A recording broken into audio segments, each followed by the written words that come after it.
She collapsed on the kitchen floor. Her 6-year-old son randomly called the wrong number, but turned out to be her billionaire CEO ex who abandoned her while pregnant.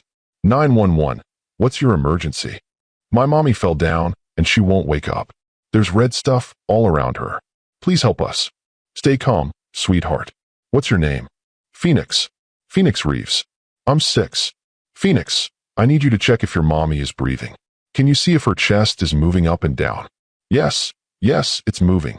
But she won't answer me. The juice spilled everywhere. It looks like blood. You're being very brave, Phoenix. I'm sending help right now. Is your daddy there with you? I don't have a daddy. Mommy says he went away before I was born. Is there another grown-up in the house? No, just me and Mommy. Please hurry. I'm scared. Help is on the way. Stay on the line with me until... Hello? Hello? The phone made a weird sound. This is Theron Blackwood. Who is this? My mommy fell down, and she won't wake up. I need help. Slow down, buddy. Who am I speaking with? Phoenix Reeves. I'm 6. My mommy is on the floor, and there's red stuff everywhere, and I tried to call the emergency people, but I think I pressed the wrong buttons. Phoenix. Reeves. Where are you calling from, Phoenix? 24, Laurel Lane. The blue house with the crooked mailbox. Please help my mommy.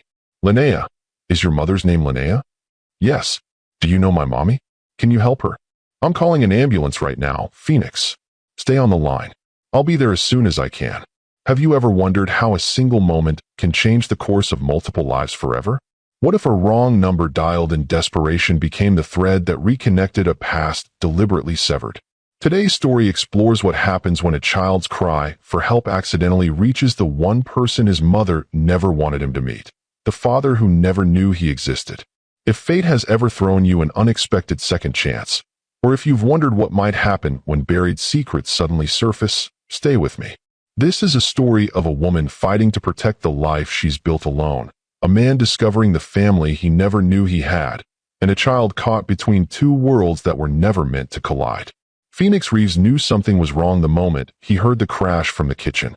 The 6-year-old had been in his bedroom, carefully constructing a spaceship from the building blocks his mother had made for him in her pottery studio, when the sound of breaking glass followed by a heavy thud sent him running toward the noise.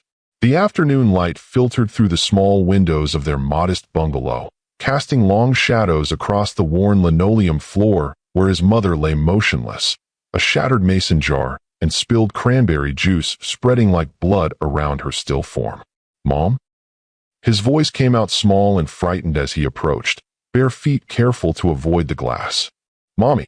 Linnea Reeves didn't respond, her normally vibrant face pale and still, one arm outstretched as if reaching for something. Phoenix had seen his mother sick before, the bad days, when her joints ached so badly she could barely get out of bed, when the medicine she took made her tired and sometimes sick to her stomach. But he had never seen her like this, completely unresponsive, her breathing shallow and her skin clammy when he touched her cheek with trembling fingers. Mom, wake up! He shook her shoulder gently, then more urgently when she didn't stir. Panic rose in his chest, a physical sensation like being squeezed from the inside. His mother had taught him about emergencies, how to call 911, how to tell the operator their address, how to unlock the front door for paramedics. But the house phone was in the living room, and he was afraid to leave her alone even for those few seconds. I'll be right back, Mom, he promised, his voice breaking as he backed away. I'm going to get help. Phoenix ran to the living room, his heart pounding so hard he could feel it in his ears. The cordless phone wasn't in its cradle. He searched frantically, throwing cushions off the sofa, checking under the coffee table, before remembering his mother had been talking to her friend Imani earlier.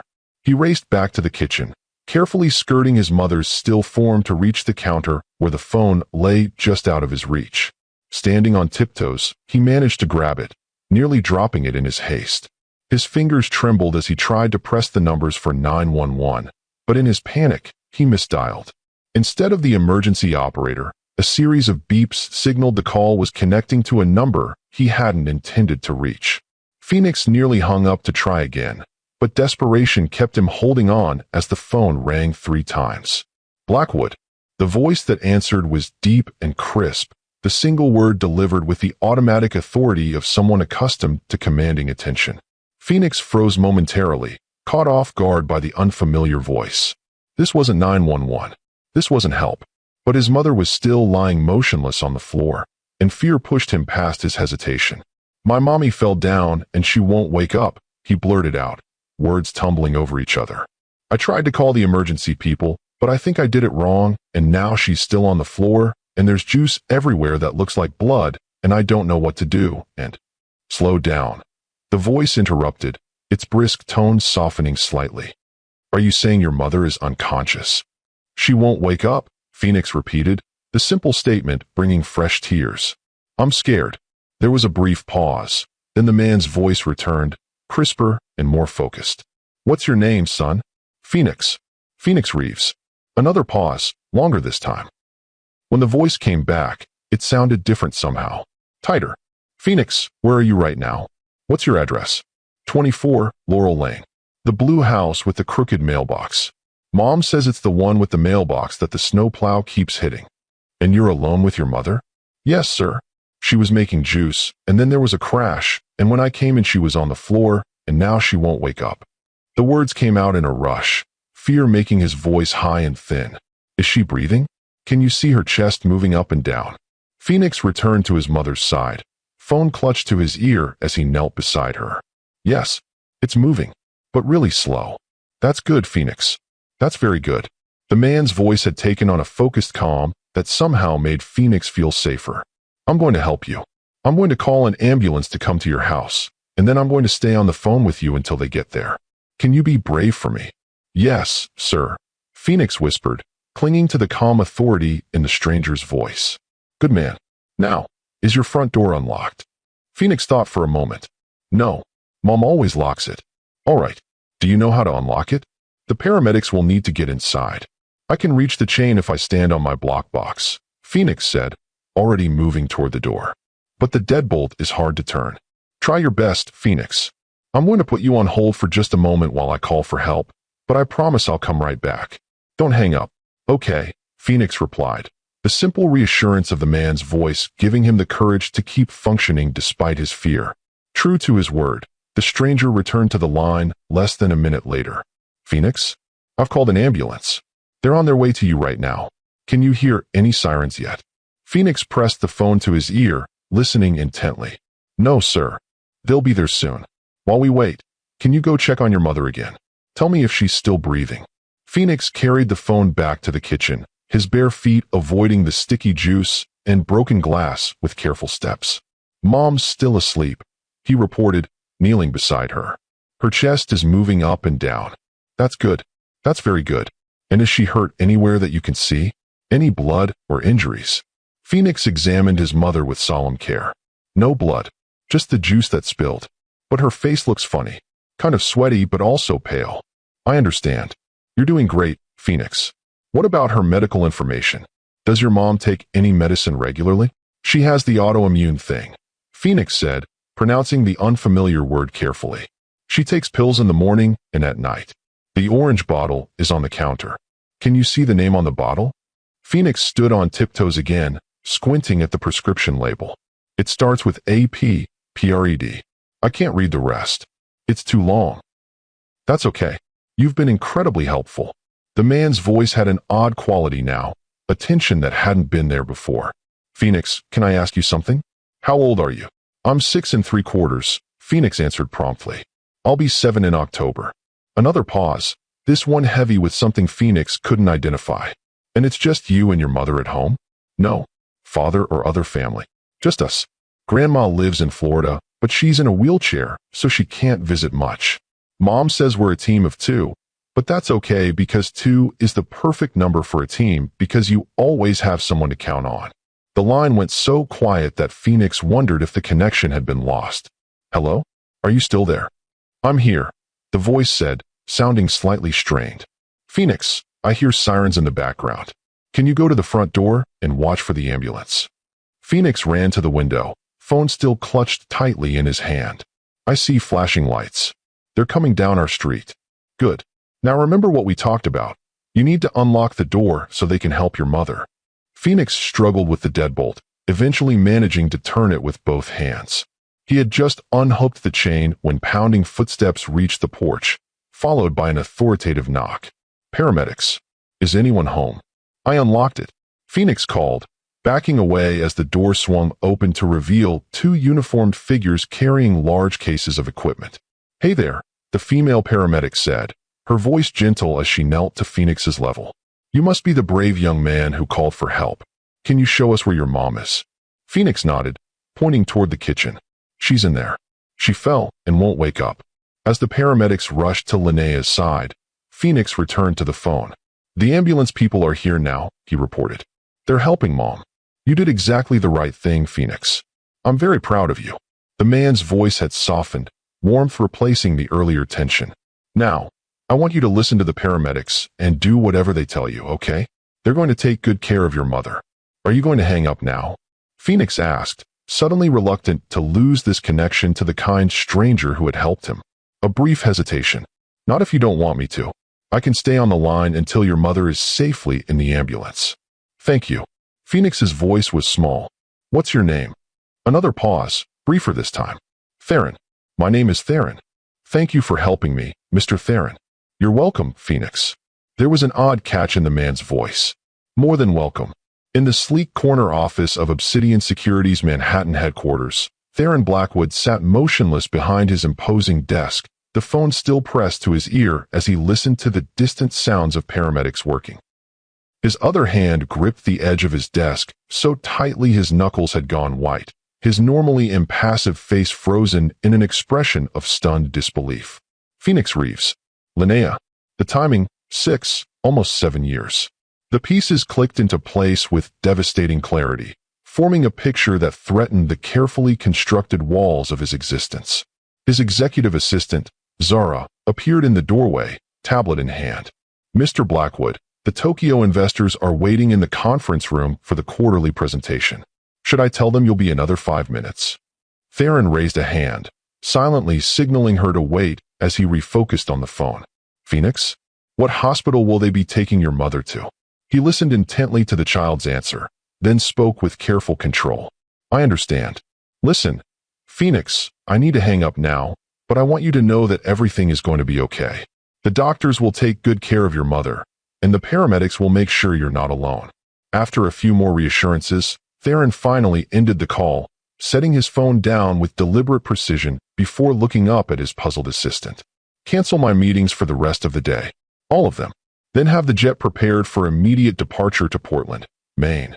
Zara's professional composure slipped momentarily. Portland? But the Tokyo delegation has flown in specifically to reschedule them. This is a family emergency. The words felt foreign on his tongue, a concept so long absent from his life that it seemed to belong to someone else entirely. Family, Zara echoed, confusion evident. In 3 years as his assistant, she had never known Theron Blackwood to acknowledge any family beyond his manipulative mother, whom he visited out of obligation twice yearly. Yes. Theron stood, already reaching for his suit jacket. Have legal prepare guardianship paperwork for a minor child. And find me the best autoimmune specialist in New England, someone who can be at Portland General within the hour. Sir, I don't understand. Whose child? Mine. The word hung in the air between them, as surprising to Theron as it clearly was to Zara. It seems I have a son. For hours later, Theron strode through the automatic doors of Portland General Hospital, the controlled chaos of the emergency department parting before him like water around a stone. His tailored suit and commanding presence drew curious glances from staff and patients alike, but his focus remained singular as he approached the information desk. I'm looking for Linnea Reeves, he said, his deep voice measured despite the turmoil beneath. She was brought in by ambulance approximately 2 hours ago. Her son Phoenix should be with her. The receptionist typed rapidly, glancing up at him with professional neutrality. Are you family, sir? The question gave him pause. Was he? Legally, no. Biologically. I'm Phoenix's father. Something in his tone must have conveyed the complexity of the situation, as the receptionist's expression softened slightly. Ms. Reeves is in the ICU, sir. 6th floor, north wing. The boy is in the pediatric waiting area with social services. Social services? Theron's carefully maintained composure slipped. Why? Standard procedure when a minor's guardian is incapacitated and no immediate family is present. She gestured toward the elevators. You'll need to check in at the 6th floor nurses' station. Theron nodded curtly, already moving toward the elevators with long, purposeful strides. The ride to the 6th floor seemed interminable, his mind cycling through scenarios and contingencies with the same analytical precision that had built his security empire. By the time the doors opened, he had formulated at least 3 approaches to the situation, depending on Linnea's condition and Phoenix's reception. What he hadn't prepared for was the visceral impact of seeing Linnea again after nearly 7 years. Through the glass walls of the ICU room, she appeared both achingly familiar and distressingly changed, thinner than he remembered, her vibrant copper hair now cropped short, her normally animated face slack in unconsciousness. Monitors blinked steadily beside her bed, for lines snaking into her arms, the clinical setting a stark contrast to the wild, free-spirited woman who had once filled his life with color and challenge. "Can I help you, sir?" A nurse had materialized at his elbow, her expression politely inquiring, but with the watchful alertness of someone accustomed to guarding vulnerable patients. "I'm here about Linnea Reeves," Theron said, forcing his gaze away from the still figure in the hospital bed. "What's her condition? Are you family?" The same question, the same complicated answer. "I'm the father of her child," he said, the words still strange on his tongue. "Phoenix called me when she collapsed. I flew in from New York to help." The nurse's expression remained professionally neutral, though something, skepticism, perhaps, flickered in her eyes. Ms. Reeves experienced a severe hypoglycemic episode complicated by her autoimmune condition. She's stable now, but sedated while we regulate her system. The doctor can provide more details. "And Phoenix? Where is he?" "The social worker has him in the family waiting room. He's been very brave, but naturally upset. We've been trying to locate next of kin." "I'm here now," Theron said, a note of finality in his voice. "I'd like to see my son." The nurse hesitated, clearly weighing hospital protocol against the authority in his tone. "I'll need to check with social services. If you could wait here." "Mr. Blackwood?" Theron turned to find a slender woman approaching, her professional attire and clipboard marking her as the social worker in question. "Dr. Kessler, from Family Services," she introduced herself. Phoenix mentioned someone named Theron had helped him on the phone. "I assume that's you." "It is." Theron extended his hand, his grip firm. "Theron Blackwood. I came as soon as I heard about Linnea's condition. How is Phoenix holding up?" "Remarkably well, considering. He's a very resilient child." Her assessing gaze was subtle but thorough. "He didn't mention that you were his father, though." "He doesn't know." The admission cost him, each word an acknowledgement of years lost. "Linnea and I, separated before Phoenix was born. I wasn't aware of his existence until today." Dr. Kessler absorbed this with professional calm. "I see. That certainly complicates matters.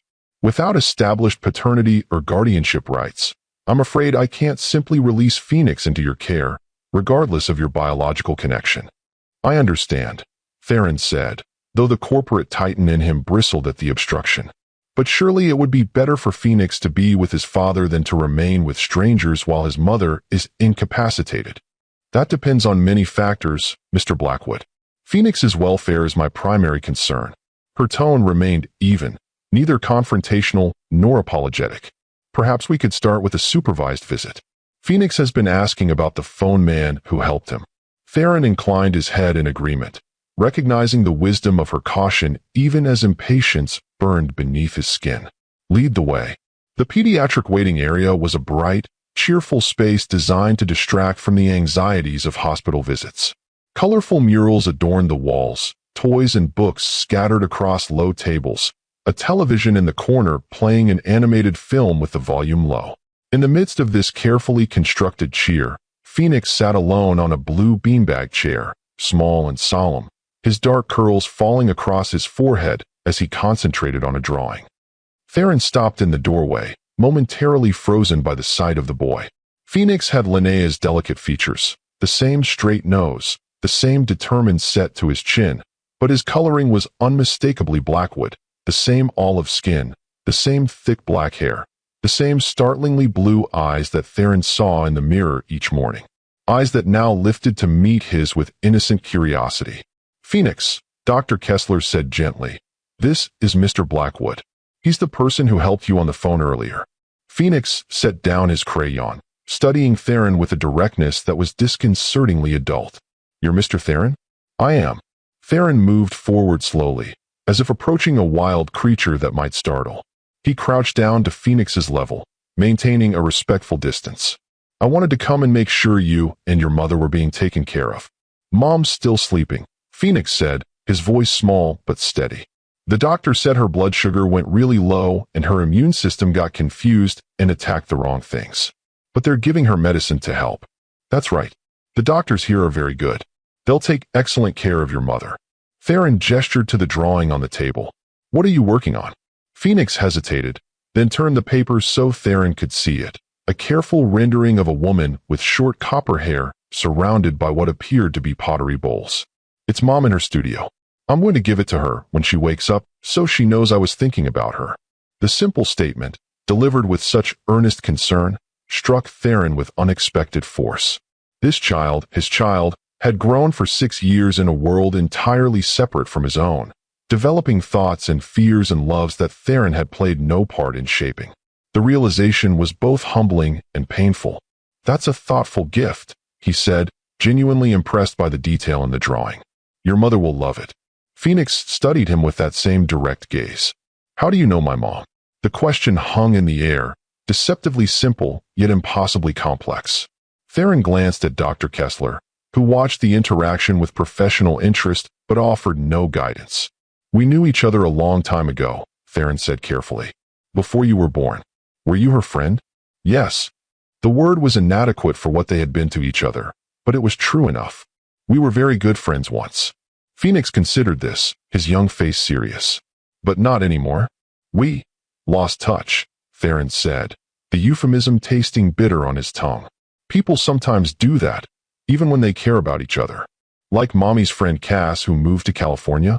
Phoenix asked, seeking to contextualize this adult complexity within his limited experience. "Mom says they're still friends in their hearts even though they don't talk anymore." "Something like that," Theron agreed, relieved by the child's provided framework. "But I'm here now, and I want to help you and your mother in any way I can." Phoenix nodded solemnly, accepting this with the adaptability of childhood. "Are you going to stay until Mom wakes up?" "Yes," Theron said, the decision cementing itself with his utterance. "I'm going to stay as long as you need me." The boy seemed satisfied with this, returning to his drawing with renewed focus. Theron remained crouched beside him, watching those small hands create with the same intense concentration Linnea had always brought to her pottery, an inheritance not of blood but of nurture, of years spent watching his mother transform raw clay into art with patient, skilled hands. "He seems comfortable with you," Dr. Kessler observed quietly as she and Theron stepped just outside the waiting area a few minutes later. "That's a good sign." "He's an extraordinary child," Theron said, his gaze still drawn to Phoenix through the doorway. "Calm under pressure, articulate, observant." He managed to call for help and stay focused during a frightening situation that would have paralyzed many adults. "Yes, he's quite remarkable." Dr. Kessler made a note on her clipboard. "Mr. Blackwood, I need to ask, what are your intentions here, beyond this immediate crisis?" The question caught Theron off guard, forcing him to confront uncertainties he had been deliberately avoiding since the moment of recognition. What were his intentions? What could they be, given the circumstances? "I want to establish a relationship with my son," he said finally, the simple truth emerging from the tangle of complications. "And I want to ensure that both he and Linnea have everything they need, both for this medical situation and beyond." "That's commendable," Dr. Kessler acknowledged. "But you should be prepared for resistance. Ms. Reeves has raised Phoenix alone for 6 years. Your sudden appearance will be disruptive, at minimum." "I'm aware." Theron's jaw tightened slightly. "But circumstances have forced this meeting whether any of us were ready or not. The question now is how to move forward in a way that causes the least harm to Phoenix." "I agree," Dr. Kessler said, her professional assessment of him softening slightly. "For tonight, I can arrange temporary emergency guardianship that would allow Phoenix to stay with you rather than entering foster care while his mother is incapacitated. However, this would be contingent on a background check and home safety assessment." "I've taken a suite at the Eastland Hotel," Theron replied. "It can be inspected immediately. As for my background, I've instructed my legal team to provide whatever documentation you require. I assure you, my record is impeccable. Dr. Kessler's raised eyebrows suggested she found his confidence either impressive or off-putting, perhaps both. We'll follow standard protocols, Mr. Blackwood. In the meantime, you're welcome to stay with Phoenix here at the hospital. I imagine he'd appreciate the company. As she walked away, Theron turned back toward the waiting room, his gaze automatically seeking the small figure now curled up on the beanbag chair, crayon still clutched in his hand, as his eyes grew heavy with exhaustion. The sight stirred something protective and fierce within him, an instinct he hadn't known he possessed until this moment. Whatever complications lay ahead, Linnea's inevitable anger, legal battles, the integration of this new reality into his carefully ordered life, Theron knew with absolute certainty that he would not walk away again. Not from that child. Not from his son. The next several hours passed in a blur of administrative procedures, medical updates, and quiet conversation with Phoenix, who drifted in and out of sleep as the evening progressed. Theron had arranged for food to be delivered, gently encouraging the boy to eat something despite his worry. They had settled into an uneasy but functional routine when Dr. Mehta, Linnea's attending physician, sought Theron out. Mr. Blackwood? Ms. Reeves is regaining consciousness. She's asking for Phoenix. Theron nodded, glancing at the now sleeping child curled up on the small sofa, his drawing clutched protectively to his chest. Should I wake him? Not just yet, Dr. Mehta said, her expression carefully neutral. It might be better if you spoke with Ms. Reeves first. She seems confused about your presence here. Understandably, Theron acknowledged, bracing himself for what would inevitably be a difficult encounter. I'll speak with her alone. As he followed Dr. Mehta toward the ICU, Theron found himself mentally rehearsing opening statements, explanations, apologies, all the words he had never expected to have the opportunity to say to Linnea Reeves. None of them seemed adequate for the situation they now found themselves in. These former lovers reunited by the sun, neither had planned, but only one had known. The ICU was quieter now, the nighttime staffing reduced, the lights dimmed to simulate evening for the patients. Linnea's room was at the end of the corridor, the privacy curtains partially drawn. Dr. Mehta gestured for Theron to wait while she entered first, her quiet voice explaining that Linnea had a visitor. From his position just outside, Theron could see Linnea now sitting partially upright, still pale but alert, her green eyes sharp with awareness as she listened to the doctor. Her gaze shifted to the doorway, catching sight of him, and Theron watched as shock, disbelief, and then a cold anger washed across her expressive face. I'll leave you two to talk, Dr. Mehta said, tactfully withdrawing after a final check of Linnea's vital signs. Try to keep it brief, Ms. Reeves. You need rest. As the doctor departed, Theron stepped fully into the room, stopping at a respectful distance from the bed. Up close, the changes in Linnea were more apparent. Fine lines at the corners of her eyes that hadn't been there before, a new scar along her jawline, a weariness beneath her current anger that spoke of long-term struggle. Linnea, he began, his normally confident voice uncharacteristically hesitant. Get out. The words were quiet but razor-edged, each syllable precisely articulated despite her obvious weakness. Get out of my room, out of this hospital, out of our lives. I can't do that. Can't or won't. Her fingers gripped the thin hospital blanket, knuckles white with tension. You had no problem walking away 7 years ago. What's changed, Theron? Bored with your billions? Looking for a new challenge? The bitterness in her voice was justified, he knew, but it still cut deep. Phoenix called me. By accident, when you collapsed. He reached me instead of emergency services. Linnea's anger faltered momentarily, confusion replacing it. That's impossible. He doesn't have your number. I don't have your number. He misdialed.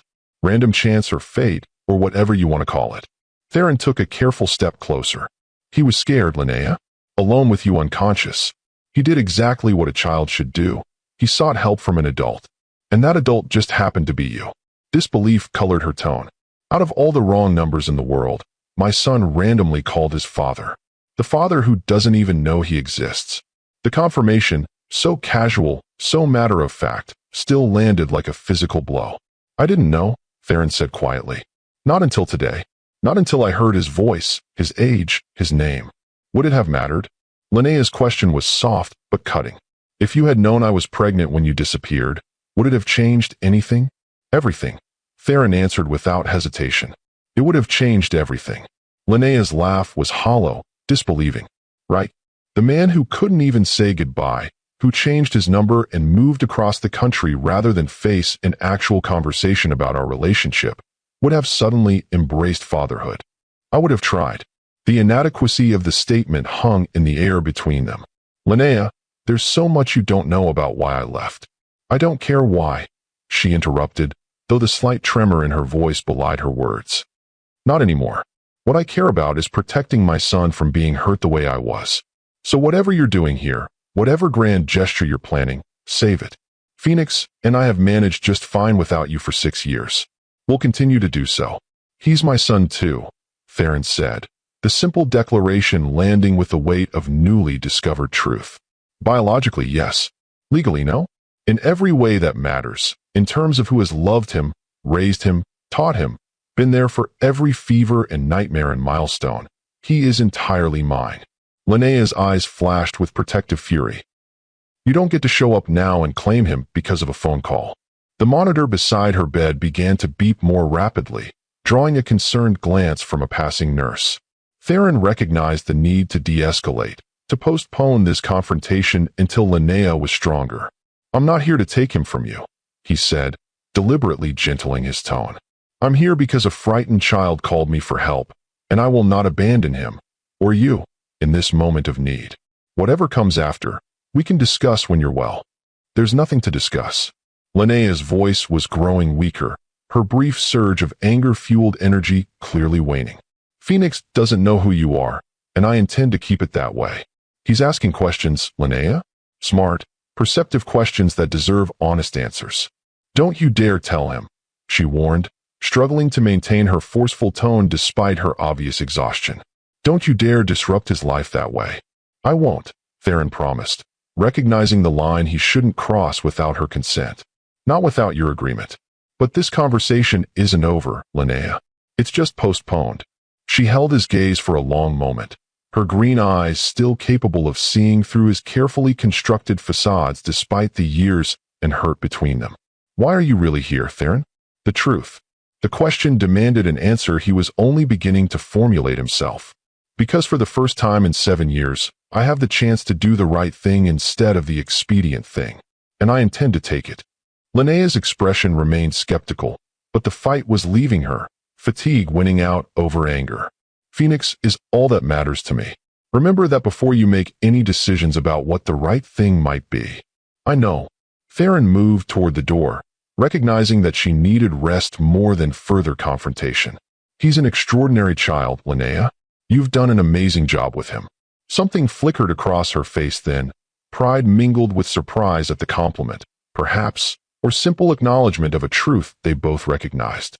He is extraordinary, she agreed softly, and he's been the center of my world since the moment I knew he existed.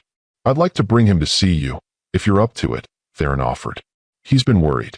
He made you a drawing. Linnea hesitated, then nodded slowly. Yes, I need to see him, to make sure he's okay. I'll get him. Theron paused at the threshold, looking back at the woman who had once been the center of his world, and who, in giving birth to his son, had irrevocably altered the trajectory of his life, whether either of them had known it or not. For what it's worth, Linnea, I am sorry. For all of it. Her expression softened almost imperceptibly. Just bring me my son, Theron. That's all I need from you right now. He nodded and slipped out, his mind already turning to the complex path ahead. Whatever Linnea believed, whatever she wanted, the reality remained unchanged. Phoenix was his son, and Theron Blackwood had never walked away from what was his. Not by choice, at least. The question now was how to build a relationship with his son without destroying what the boy already had, a loving, stable home with a mother who had sacrificed everything to raise him alone. It was a challenge unlike any Theron had faced in business or personal life, with stakes infinitely higher than any corporate acquisition or market expansion. For perhaps the first time in his adult life, Theron Blackwood felt genuinely uncertain about his path forward. But as he approached the waiting area where Phoenix still slept, clutching his drawing of Linnea, one thing became absolutely clear. He would not disappear from his son's life again, regardless of the obstacles Linnea or circumstance might place in his way. 15 minutes later, Theron stood in the doorway of Linnea's hospital room, watching the reunion between mother and son with a complex mix of emotions. Phoenix had practically flown to Linnea's side the moment he saw her awake, his small body trembling with relief as he carefully climbed onto the bed to nestle against her. Linnea's arms encircled him protectively, her face buried in his dark curls, murmuring reassurances that seemed as much for herself as for her child. "I was so scared, Mommy," Phoenix whispered, his voice muffled against her hospital gown. "You wouldn't wake up." "I know, baby. I'm so sorry I scared you." Linnea's eyes met Theron's over their son's head, a silent communication passing between them, gratitude mingled with wariness. "But you did exactly the right thing, getting help." "I called Mr. Theron by accident," Phoenix explained, pulling back slightly to look at his mother's face. "But he helped anyway. He stayed on the phone with me until the ambulance came, and then he flew all the way from New York to make sure we were okay." Linnea's expression tightened briefly before she smoothed it into a smile for Phoenix's benefit. "That was very kind of him. He says you were friends a long time ago." Phoenix glanced back at Theron, including him in the conversation with an innocent openness that contrasted sharply with the tension hanging in the air. "Before I was born." "Yes," Linnea confirmed carefully. "We were friends. Mr. Theron knows lots of things, Mom. He told me about hypoglycemic episodes and autoimmune responses while we were waiting for you to wake up. And he got me chicken nuggets from that place I like, even though it's all the way across town." "Did he?" Linnea's gaze returned to Theron, assessing. "Well, that was thoughtful. The doctor says you have to stay in the hospital tonight," Phoenix continued, his small face creased with concern. "Where will I stay?" "With Imani." Before Linnea could respond, Dr. Kessler appeared beside Theron in the doorway. "Hello, Phoenix. Ms. Reeves. I wanted to discuss overnight arrangements for Phoenix while you're in the hospital." Linnea's arms tightened protectively around her son. "My neighbor Imani Sullivan usually watches Phoenix when I'm unavailable. She's on my emergency contact list." "We've tried reaching Ms. Sullivan," Dr. Kessler explained gently. "She appears to be out of town. Her voicemail mentions a conference in Boston." "Oh, that's right." Linnea's face fell. "I forgot she was presenting at that ceramics symposium this weekend." Her eyes darted to Theron, then away. "What about Reed Archer? He's also on my contact list. He's my studio assistant. We left messages for Mr. Archer as well, but haven't received a response. Given the circumstances, we need to make arrangements for tonight." Dr. Kessler glanced at Theron. "Mr. Blackwood has offered to take responsibility for Phoenix, and as he's identified himself as Phoenix's biological father." "No." Linnea's response was immediate and firm despite her weakened state. "Absolutely not. Theron has no legal relationship with Phoenix. He can't just show up after 6 years and take my son." Theron stepped forward, keeping his voice calm and reasonable. "Linnea, I understand your concerns. But the alternative is Phoenix going into temporary foster care overnight. Surely that's not preferable to him staying with me, where he'd be comfortable and well cared for." "You don't know the first thing about caring for a 6-year-old, Linnea shot back, though uncertainty flickered in her eyes at the mention of foster care. "Perhaps not," Theron acknowledged. "But I'm a quick study, and Phoenix and I have already established a rapport. I've taken a suite at the Eastland with a second bedroom. He'd have his own space, and we're less than 10 minutes from the hospital." Dr. Kessler intervened diplomatically. "Ms. Reeves, I understand this is far from ideal. But for tonight, while you recover, we need a safe placement for Phoenix.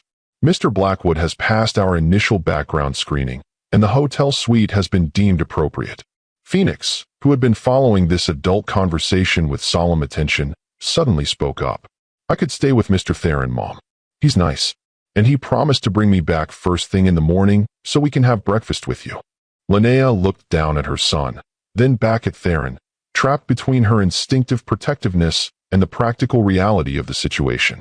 "I don't have a choice, do I?" "You always have choices," Theron said quietly. "I'm simply offering the one that might be best for Phoenix tonight." After a long moment, Linnea nodded, defeat and exhaustion evident in the slump of her shoulders. "Fine, but I want him back here by 8 tomorrow morning, and I want to talk to him privately before you leave." "Of course." Theron stepped back, giving mother and son space for their goodbye. He exchanged a glance with Dr. Kessler, who nodded approvingly at his handling of the situation before discreetly withdrawing. As Theron waited in the hallway, he could hear the low murmur of Linnea's voice, though not her exact words. Whatever she was saying to Phoenix, it was clearly important to her that it be said without Theron's presence. He respected the boundary, maintaining his distance until Phoenix emerged from the room a few minutes later, backpack in hand. "Mom says I should go with you tonight so she can rest and get better faster," Phoenix announced, his tone suggesting he was repeating what he'd been told, "and that I should tell you if I need anything or if I get scared." "Your mother is right," Theron agreed, offering his hand to the boy. After a brief hesitation, Phoenix took it, his small fingers wrapping trustingly around Theron's larger ones. The simple contact sent an unexpected surge of emotion through Theron, protectiveness, wonder, and a profound sense of connection he hadn't anticipated. "Can we get a book from the gift shop before we go?" Phoenix asked as they walked toward the elevator. "Mom always reads to me before bed." "Of course." Theron squeezed the small hand gently. "Whatever you need." As the elevator doors closed behind them, Theron caught a glimpse of Linnea watching from her doorway, her expression a complex mixture of fear, resignation, and something that might have been hope, had he allowed himself to interpret it that way. But 7 years of separation and the weight of unspoken truths stood between them, and whatever hope might exist would have to withstand the revelations still to come. The Eastland Hotel stood in stark contrast to the modest neighborhood where Phoenix lived with Linnea. Its marble lobby gleamed under crystal chandeliers, the staff moving with practiced efficiency as they welcomed Portland's most discerning visitors. Phoenix's eyes widened as he took in the opulence, his small hand tightening around Theron's as they approached the front desk. "Good evening, Mr. Blackwood," the manager greeted, his deferential tone suggesting Theron's reputation had preceded him. "Everything has been prepared according to your specifications. The second bedroom has been furnished with child-appropriate items, as requested." "Thank you." Theron's response was polite but brief, his attention focused on Phoenix, who was staring at a massive floral arrangement with undisguised fascination. "Is there anything else you need, Phoenix? Are you hungry?" Phoenix considered the question with the same seriousness he seemed to bring to all matters. "No, thank you. I had the chicken nuggets before, but I am kind of tired. Then we'll go up to the suite. You can get settled and perhaps have a bath before bed." In the elevator, Phoenix studied his reflection in the mirrored walls, his expression thoughtful. "Mr. Theron, why do you live in New York instead of here? Mom says Maine is the most beautiful place in the whole world."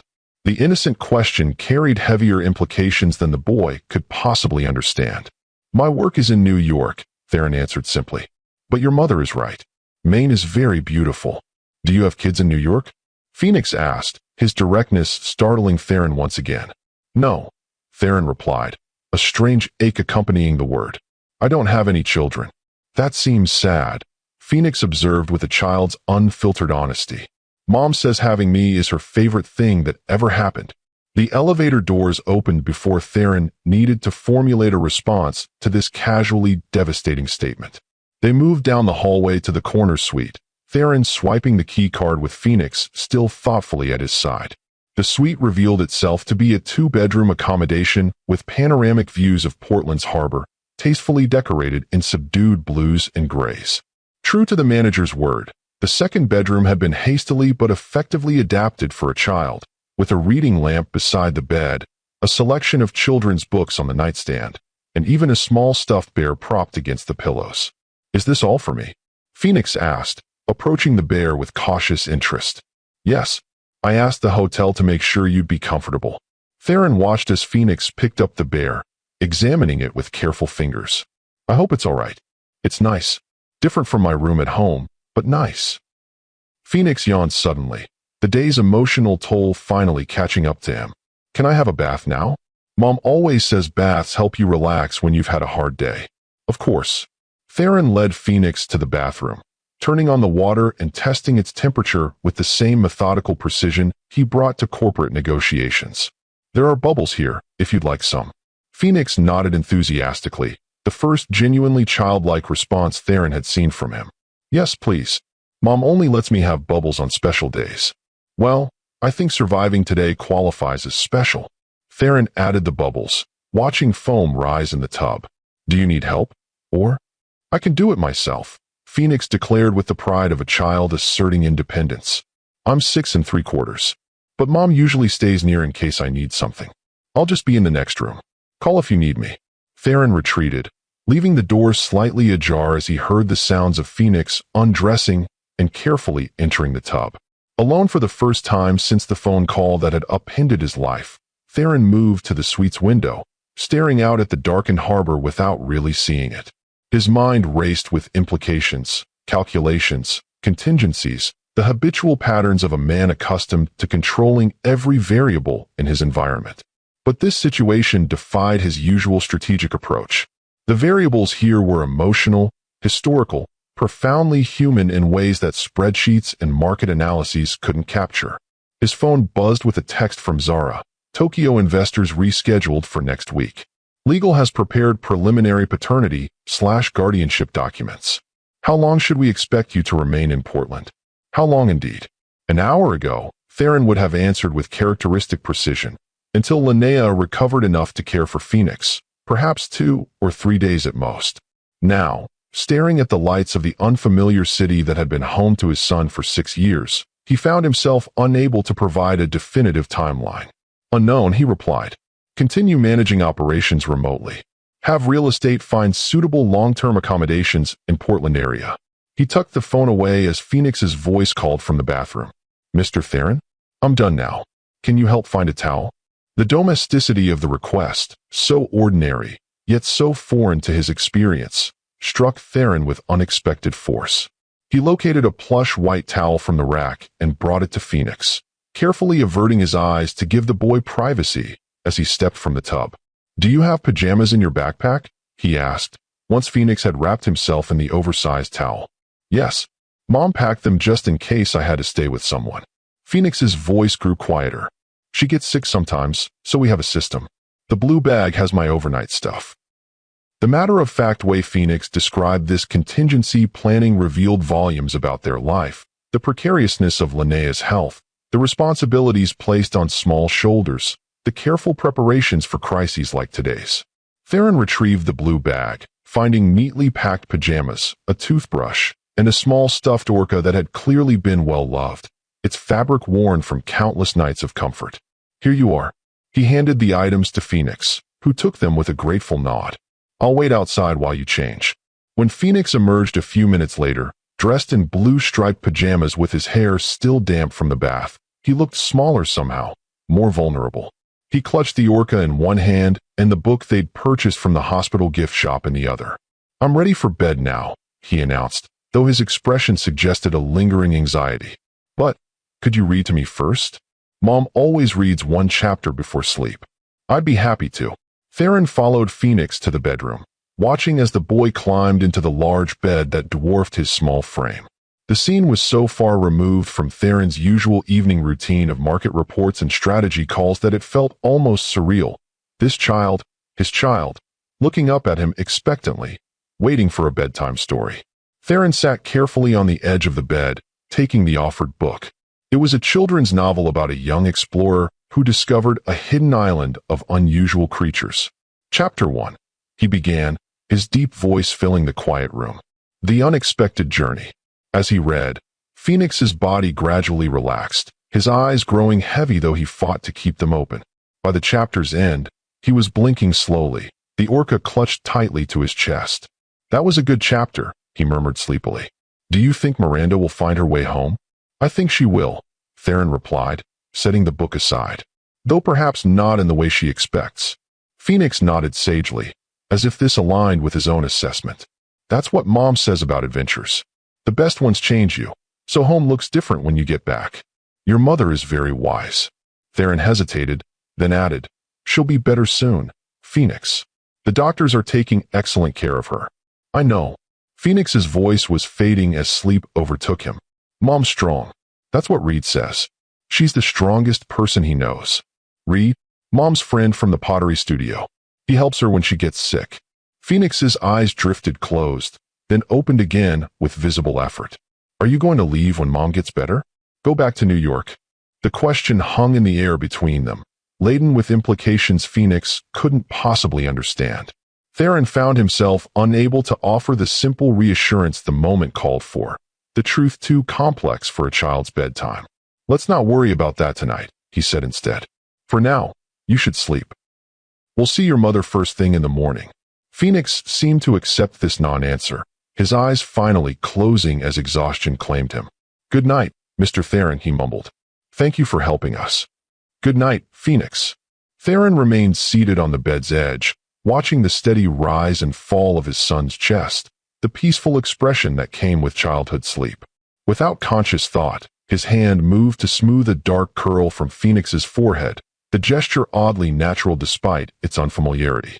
"You're welcome," he whispered, though Phoenix was already asleep and couldn't hear him. "More than welcome." Long after Phoenix had fallen asleep, Theron sat in the suite's living area, his laptop open but largely ignored as his mind worked through the day's revelations. He had a son, a bright, thoughtful, resilient son who had been growing and learning and living just a few hours' flight from New York all these years, without Theron's knowledge or participation. The loss of those years struck him with physical pain, first steps he hadn't witnessed, first words he hadn't heard, birthdays and achievements and ordinary moments that could never be reclaimed. But beneath that grief lay a more complex emotion, anger at being denied those experiences, mingled with a reluctant acknowledgement that Linnea's reasons for keeping Phoenix from him might have been justified. He thought back to their relationship, to the passionate but volatile connection that had drawn them together despite their different worlds. Linnea had been everything Theron wasn't, spontaneous where he was methodical, expressive where he was reserved, artistic where he was analytical. They had complemented each other, challenged each other, loved each other with an intensity that had surprised them both. Until he'd walked away. The memory of their final weeks together still carried the sting of unresolved conflict. His mother's interference, Linnea's increasing frustration with his work hours, the ultimatum that had seemed impossible to navigate at the time. He had made the choice that seemed logical then, sacrificing personal happiness for professional security, walking away cleanly rather than prolonging a relationship he believed was destined to fail. Only it hadn't been clean. Linnea had been pregnant, unknowingly carrying their child, while Theron disappeared from her life without explanation or contact information. No wonder she had greeted his reappearance with such visceral anger. Yet something didn't align with his recollections. Linnea had spoken of him changing his number, moving across the country to avoid her. But he had left his number unchanged for months after their breakup, half hoping she would call despite his resolution to move on. And while he had eventually relocated to New York, it had been for legitimate business reasons, not to escape a relationship already ended. The discrepancy nagged at him, suggesting there were pieces of this puzzle he still couldn't see. But whatever misunderstandings or manipulations might have separated them 7 years ago, the reality now was clear. Phoenix existed, and Theron could not, walk away again. His phone buzzed with an update from the hospital. Ms. Reeves stable, resting comfortably. The simple message provided enough reassurance for Theron to finally seek his own rest, though he left both bedroom doors ajar in case Phoenix needed him during the night. Morning arrived with golden light streaming through the suite's eastern windows and the unexpected sound of childish humming from the second bedroom.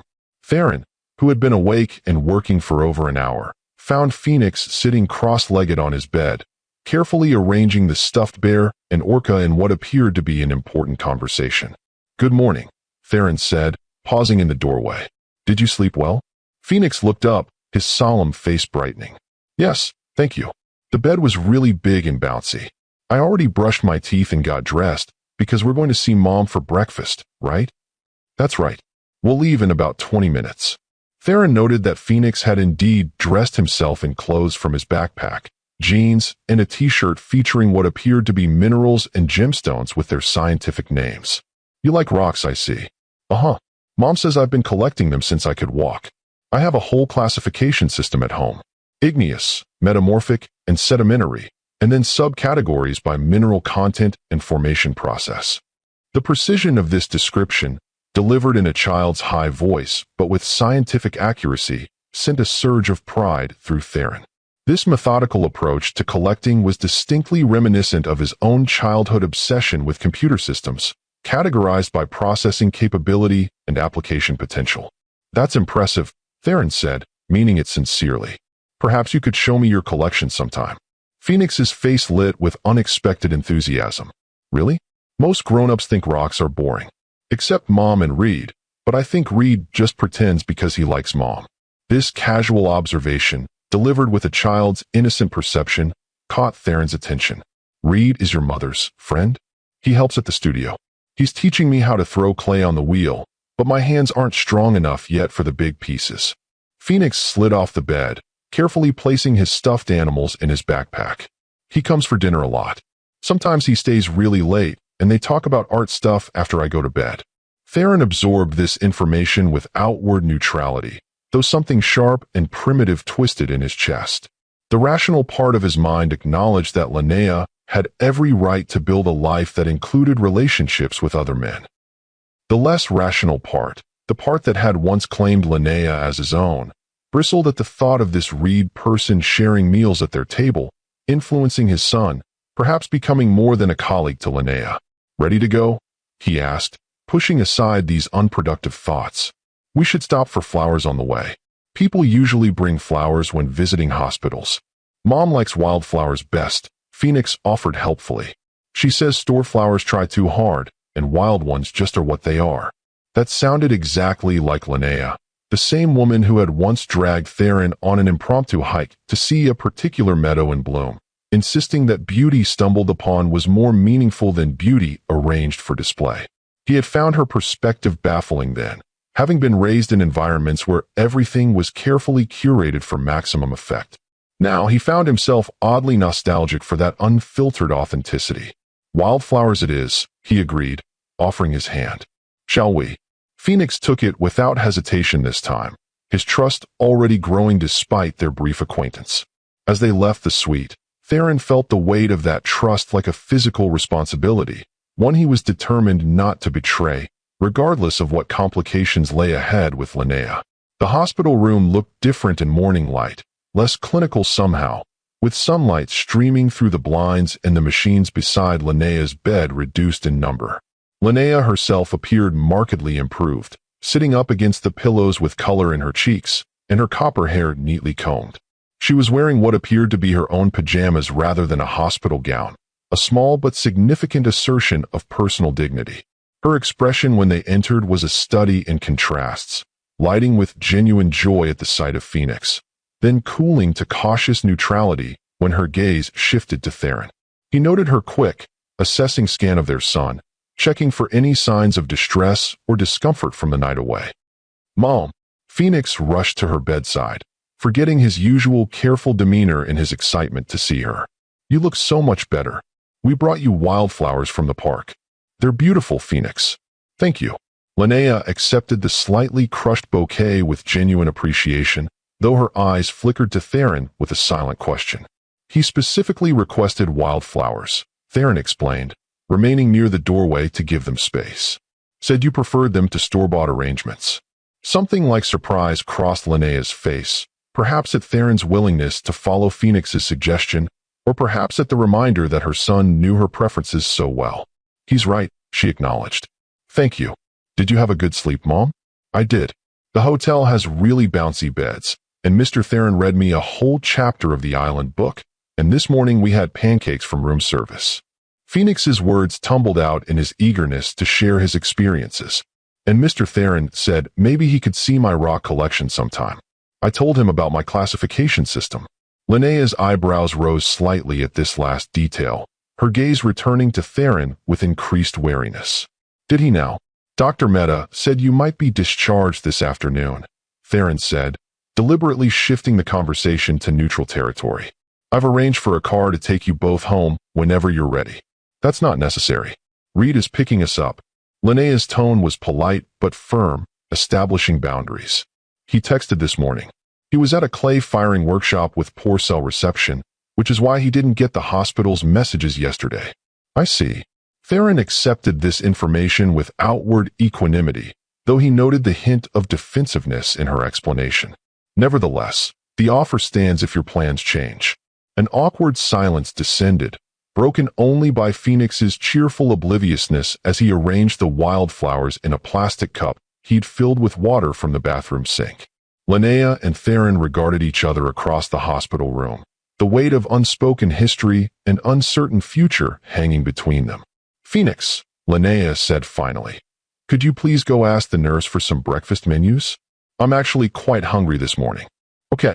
Clearly pleased with this sign of his mother's recovery, Phoenix bounded toward the door, then paused to look back at Theron. "Are you staying for breakfast too, Mr. Theron?" The question placed Theron in a diplomatic dilemma, with Phoenix's hopeful expression colliding against Linnea's barely concealed tension. "I think your mother and I need to talk privately for a few minutes," he said carefully. "Adult conversation, but I won't leave without saying goodbye." This seemed to satisfy Phoenix, who nodded seriously before slipping out to find the nurse. As soon as he was gone, Linnea's composed expression faltered, revealing the strain beneath. "What are you really doing here, Theron?" she asked quietly. "And don't give me that line about doing the right thing. We both know you've always defined right as whatever serves your interests." "That's not fair, Linnea." "Fair?" She laughed, the sound brittle. "Was it fair to disappear without a word? To change your number and ignore my attempts to contact you? To leave me wondering what I'd done wrong, what fatal flaw I'd revealed that made you discard me so completely?" Her words confirmed the discrepancy Theron had noted in his own recollections. "I never changed my number," he said slowly. "And you never tried to contact me. I would have remembered." Linnea stared at him, disbelief evident. "I called you dozens of times. Your number was disconnected within a week of you leaving. I went to your apartment and found it emptied, no forwarding address. I even tried emailing the company account, but those bounced too. That's not possible." Theron's mind raced, reviewing the sequence of events from 7 years earlier. "I kept the same number for months after I left. I didn't move to New York until Obsidian secured its first major corporate client almost 6 months later." "You're lying." But uncertainty had crept into Linnea's voice. "Why would you maintain the pretense after all this time?" "I'm not pretending. Someone deliberately cut off communication between us, but it wasn't me." Theron moved closer to the bed, his expression intent. "Linnea, when exactly did you discover you were pregnant?" 3 weeks after you left. I had been feeling unwell, but assumed it was just stress from everything." She looked away, the memory clearly still painful. "I tried calling you immediately. That's when I discovered your number was disconnected." 3 weeks, Theron repeated, his voice hardening as pieces clicked into place. "Exactly when my mother visited from Boston." "Your mother?" Linnea's confusion was evident. "What does Vivian have to do with this?" "Everything, potentially." Theron rarely allowed himself to display anger, but it simmered beneath his controlled exterior now. "She never approved of our relationship. Thought you were a distraction from my potential. She visited right after our breakup, supposedly to check on me. Had access to my apartment, my phone, my computer." Understanding dawned slowly on Linnea's face, followed by a wave of something more complex, rage, perhaps, or grief for 7 years of unnecessary separation. "Are you saying your mother deliberately prevented me from telling you about the pregnancy?" "It fits her pattern." Theron's voice was grim. "She's manipulated situations throughout my life when she felt I was making choices that didn't align with her vision for my future. But this would be beyond anything she's done before." "She knew," Linnea whispered, the color draining from her face. "She must have known I was trying to reach you about the pregnancy, that I needed to tell you about your child. If she did, she never shared that information with me." Theron's jaw tightened. "I swear to you, Linnea, I had no idea you were pregnant. No idea Phoenix existed until yesterday."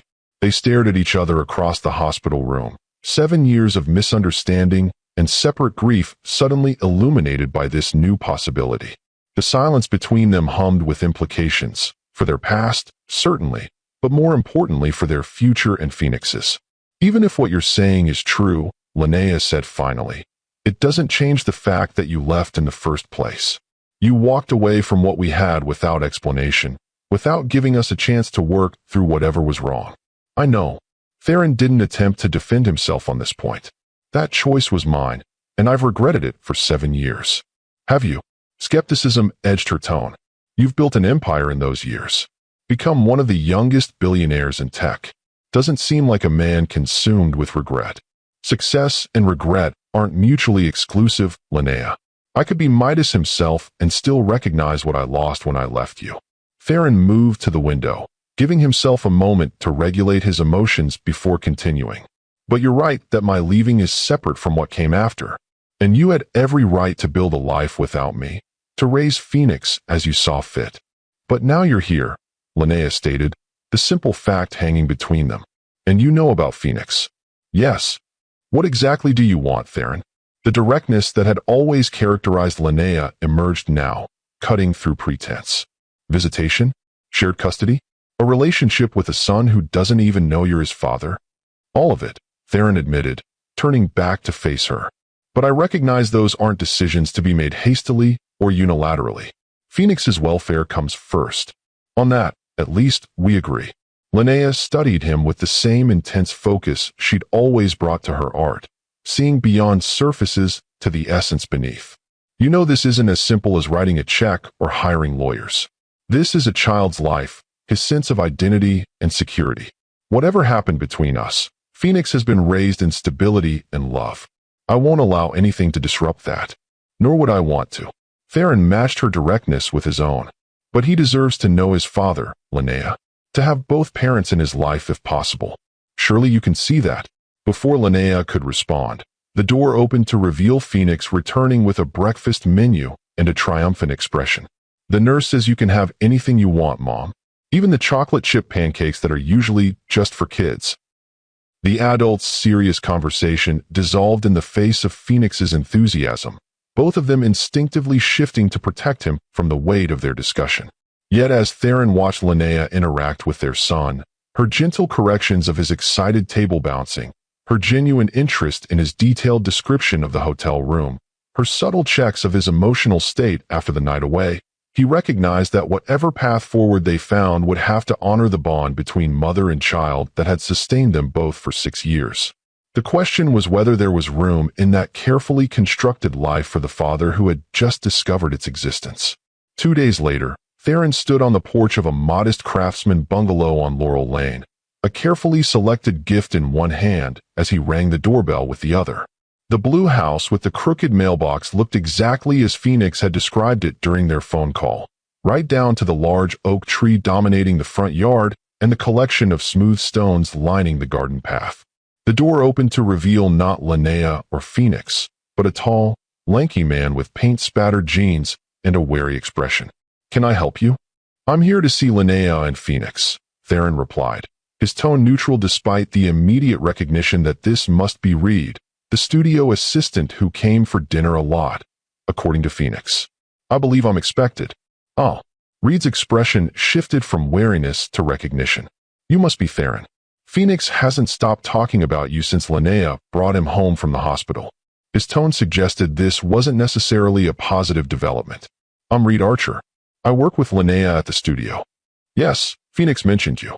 Theron extended his hand with ingrained politeness, hiding his assessment of this man who had clearly assumed a protective role in Linnea and Phoenix's lives. Theron Blackwood. Reed's handshake was firm, his artist's hands calloused but strong. "I know who you are. Hard to miss the billionaire tech CEO who suddenly appears in our quiet corner of Portland." Before Theron could respond to this not-quite-friendly observation, Phoenix's voice called from inside the house. "Is that Mr. Theron? Mom said he was coming at 4.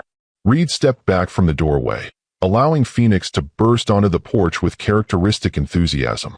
The boy was wearing what appeared to be safety goggles pushed up on his forehead and had clay smudged on one cheek. "You came. I wasn't sure you would because you're probably really busy with important business things." Phoenix's genuine delight at seeing him again caught Theron off guard. "Did you bring your rock for identification? I have all my reference materials ready." During their phone conversation the previous day, arranged with Linnea's cautious permission, Theron had mentioned finding an unusual stone near his hotel and wondering if Phoenix might help identify it. The request had been partially strategic, giving them a shared activity for this first post-hospital visit, but also genuinely motivated by Theron's desire to engage with his son's interests. "I did." Theron produced a small velvet pouch from his pocket, carefully removing a polished stone with distinctive banding. It was near the harbor path. I thought perhaps it might be interesting for your collection. Phoenix accepted the stone with reverent hands, examining it with scientific seriousness. This is an agate. See the banding pattern? And the translucent quality when you hold it up to light? Agates form in volcanic rocks when water carrying silica flows through cavities and gradually deposits layers of mineral. This one has really nice color variations. The detailed explanation, delivered with such authority by a 6-year-old, drew a smile from Reed despite his evident reservations about Theron. He's been teaching us all about geology since he got that rocks and minerals book for his birthday, Reed explained. Linnea had to institute a 3 rock facts per conversation rule at dinner to ensure we occasionally discussed other topics. It's a fascinating subject, Theron replied, genuinely impressed by Phoenix's knowledge. I'd like to hear more about your collection, if that's all right. Come see it. Phoenix grabbed Theron's hand, pulling him into the house with surprising strength. It's organized by type in my special display case that Reed built for me. As Theron allowed himself to be led through the modest but charming home, he was acutely aware of Reed following behind, a self-appointed guardian monitoring this interaction. The house itself revealed much about Linnea's life these past 7 years, walls adorned with local artwork, shelves filled with books on art and nature, pottery pieces of evident quality displayed alongside children's crayon drawings. It was warm, lived in, reflecting both creativity and the practical adaptations of raising a child alone. Phoenix's bedroom continued this theme, with scientific posters alongside whimsical paintings, a small desk covered in books and papers, and the promised display case, a beautifully crafted wooden cabinet with glass-fronted drawers, each containing carefully labeled specimens. This is my metamorphic section, Phoenix explained, pulling open a drawer to reveal dozens of stones arranged with museum-like precision. And here are my favorites that I collected from special places. This one is from the day Mom and I went to Acadia National Park. And this one Reed found in the clay quarry and said reminded him of me because it has all these different colors mixed together. As Phoenix continued his enthusiastic tour, Theron noted the many references to shared experiences with Linnea and Reed, outings, discoveries, inside jokes that had built the framework of his son's life. There was no bitterness in these observations, just the sobering recognition of all he had missed, all the moments that could never be reclaimed. Phoenix, honey. Linnea's voice came from the doorway. Remember what we talked about? Mr. Theron might not want a complete catalog of every rock you own. Theron turned to find Linnea leaning against the doorframe, her expression guarded but not hostile.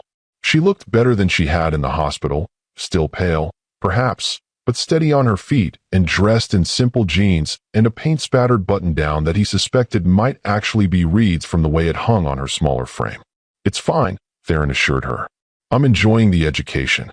Well, perhaps you could continue it in the living room? I've made some tea, and we should probably talk. Linnea's tone made it clear that this wasn't merely a social suggestion. Phoenix looked between the adults with the perceptiveness that continued to surprise Theron. Is this going to be grown-up talk? Because Reed said he could take me to the studio to finish my clay project if you and Mr. Theron needed to talk privately.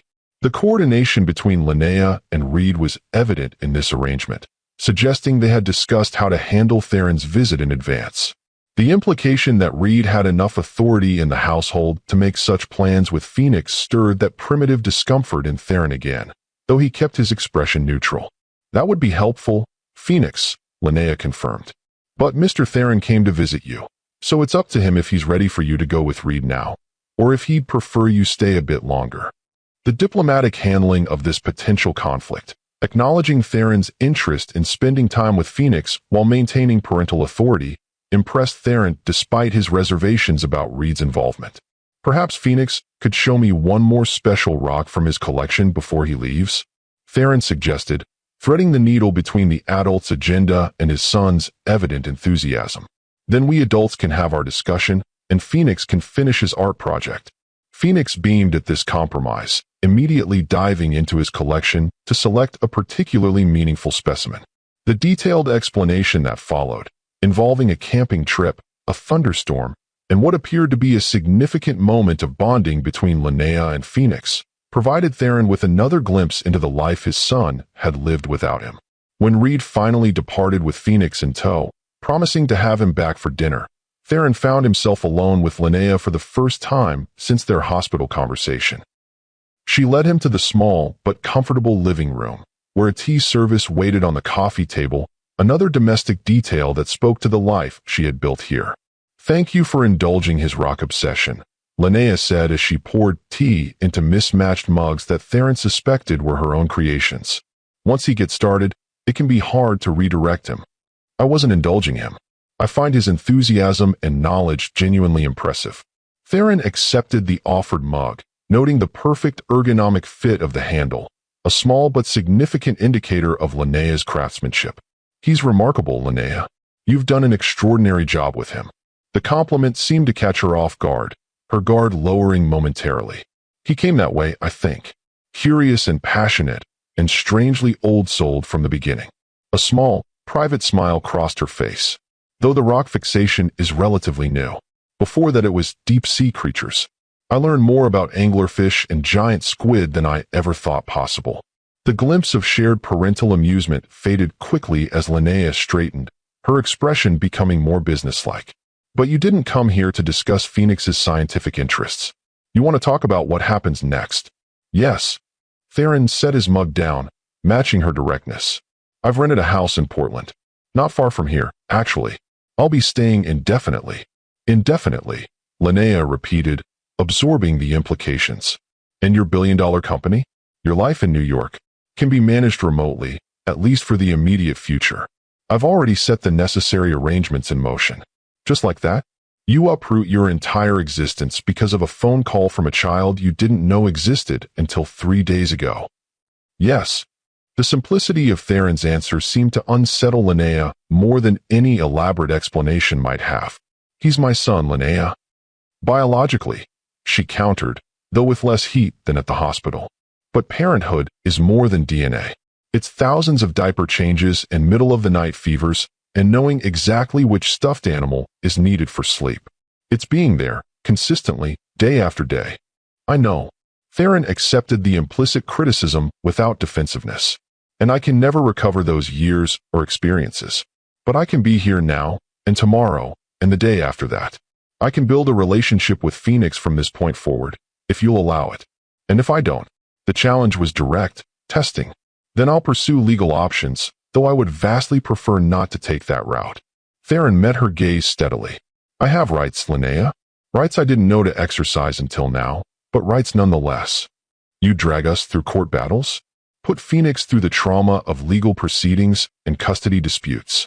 Her voice rose slightly, the first crack in her composed facade. "I would exhaust every avenue of reasonable negotiation before considering such measures," Theron clarified. "But I won't simply walk away from my son because it's complicated or because you have reservations about my involvement in his life." Linnea studied him, her artist's eye searching for truth beneath his words. "You've changed," she said finally. The Theron I knew would have approached this like any other business challenge, identifying leverage, calculating optimal outcomes, applying strategic pressure. "I'm still that person in many contexts," Theron acknowledged. "But this isn't business. This is family." The word hung between them, at once simple and monumentally complex. Linnea's expression softened fractionally, though wariness remained. "What exactly are you proposing?" she asked, her tone more measured now. "Scheduled visitation? Shared holidays? How do you envision this working without disrupting Phoenix's life?" "I think we should start small. Regular visits, perhaps a standing weekly dinner, occasional outings on weekends. Nothing that dramatically alters Phoenix's routine or your authority as his primary parent." Theron paused, then addressed the elephant in the room. "And at some point, when you feel it's appropriate, I would like him to know that I'm his father." Linnea flinched slightly at this last statement, her hand tightening around her mug. "That's not a small step, Theron. That's fundamentally changing how he sees himself, his family, his entire life story." "Yes," Theron agreed quietly. "But it's also the truth. And Phoenix strikes me as a child who values truth, who categorizes and organizes his world based on accurate information. Withholding this particular truth from him indefinitely seems inconsistent with the respect you clearly show him in other areas." The observation landed with visible impact. Linnea set down her mug, running a hand through her copper hair in a gesture of frustration Theron remembered from years ago. "You don't fight fair," she muttered. "You never did." "I'm not trying to fight at all, Linnea. I'm trying to find a path forward that honors Phoenix's needs, your role in his life, and yes, my desire to be his father in more than just biology." "And what about when you get bored?" The question emerged suddenly, raw with old pain. "When the novelty wears off and being a part-time dad to a 6-year-old interferes with your corporate conquests or your social life. What happens when you walk away again? Only this time leaving Phoenix with questions I can't answer and pain I can't heal." The fear behind her anger was suddenly, starkly visible, not just the protective instinct of a mother, but the lingering wound of the woman who had been abandoned once before. Theron recognized that whatever arrangement they might reach would have to address not only the pragmatic aspects of co-parenting, but also this fundamental breach of trust that still shaped Linnea's every interaction with him. "I won't walk away," he said, infusing the words with all the conviction he felt. "Not from Phoenix. Not ever. I will sign any legal document, make any promise, offer any guarantee you need to believe that." Words, Linnea dismissed, though her tone lacked certainty. "Just words. Then judge me by actions." Theron leaned forward, intensity in every line of his body. "Give me the chance to prove, day by day, that I am committed to being in Phoenix's life consistently and responsibly. If I fail, if I miss commitments or prioritize work over him or show any sign of wavering, then you'll have every right to restrict my access and protect him from further disappointment."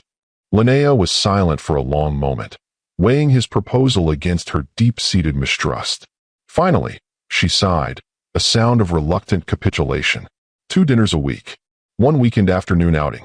All contingent on Phoenix's comfort level and my assessment of how he's handling the changes. The terms were more generous than Theron had dared hope for, suggesting that beneath Linnea's protective armor, she recognized Phoenix's potential benefit from having his father in his life.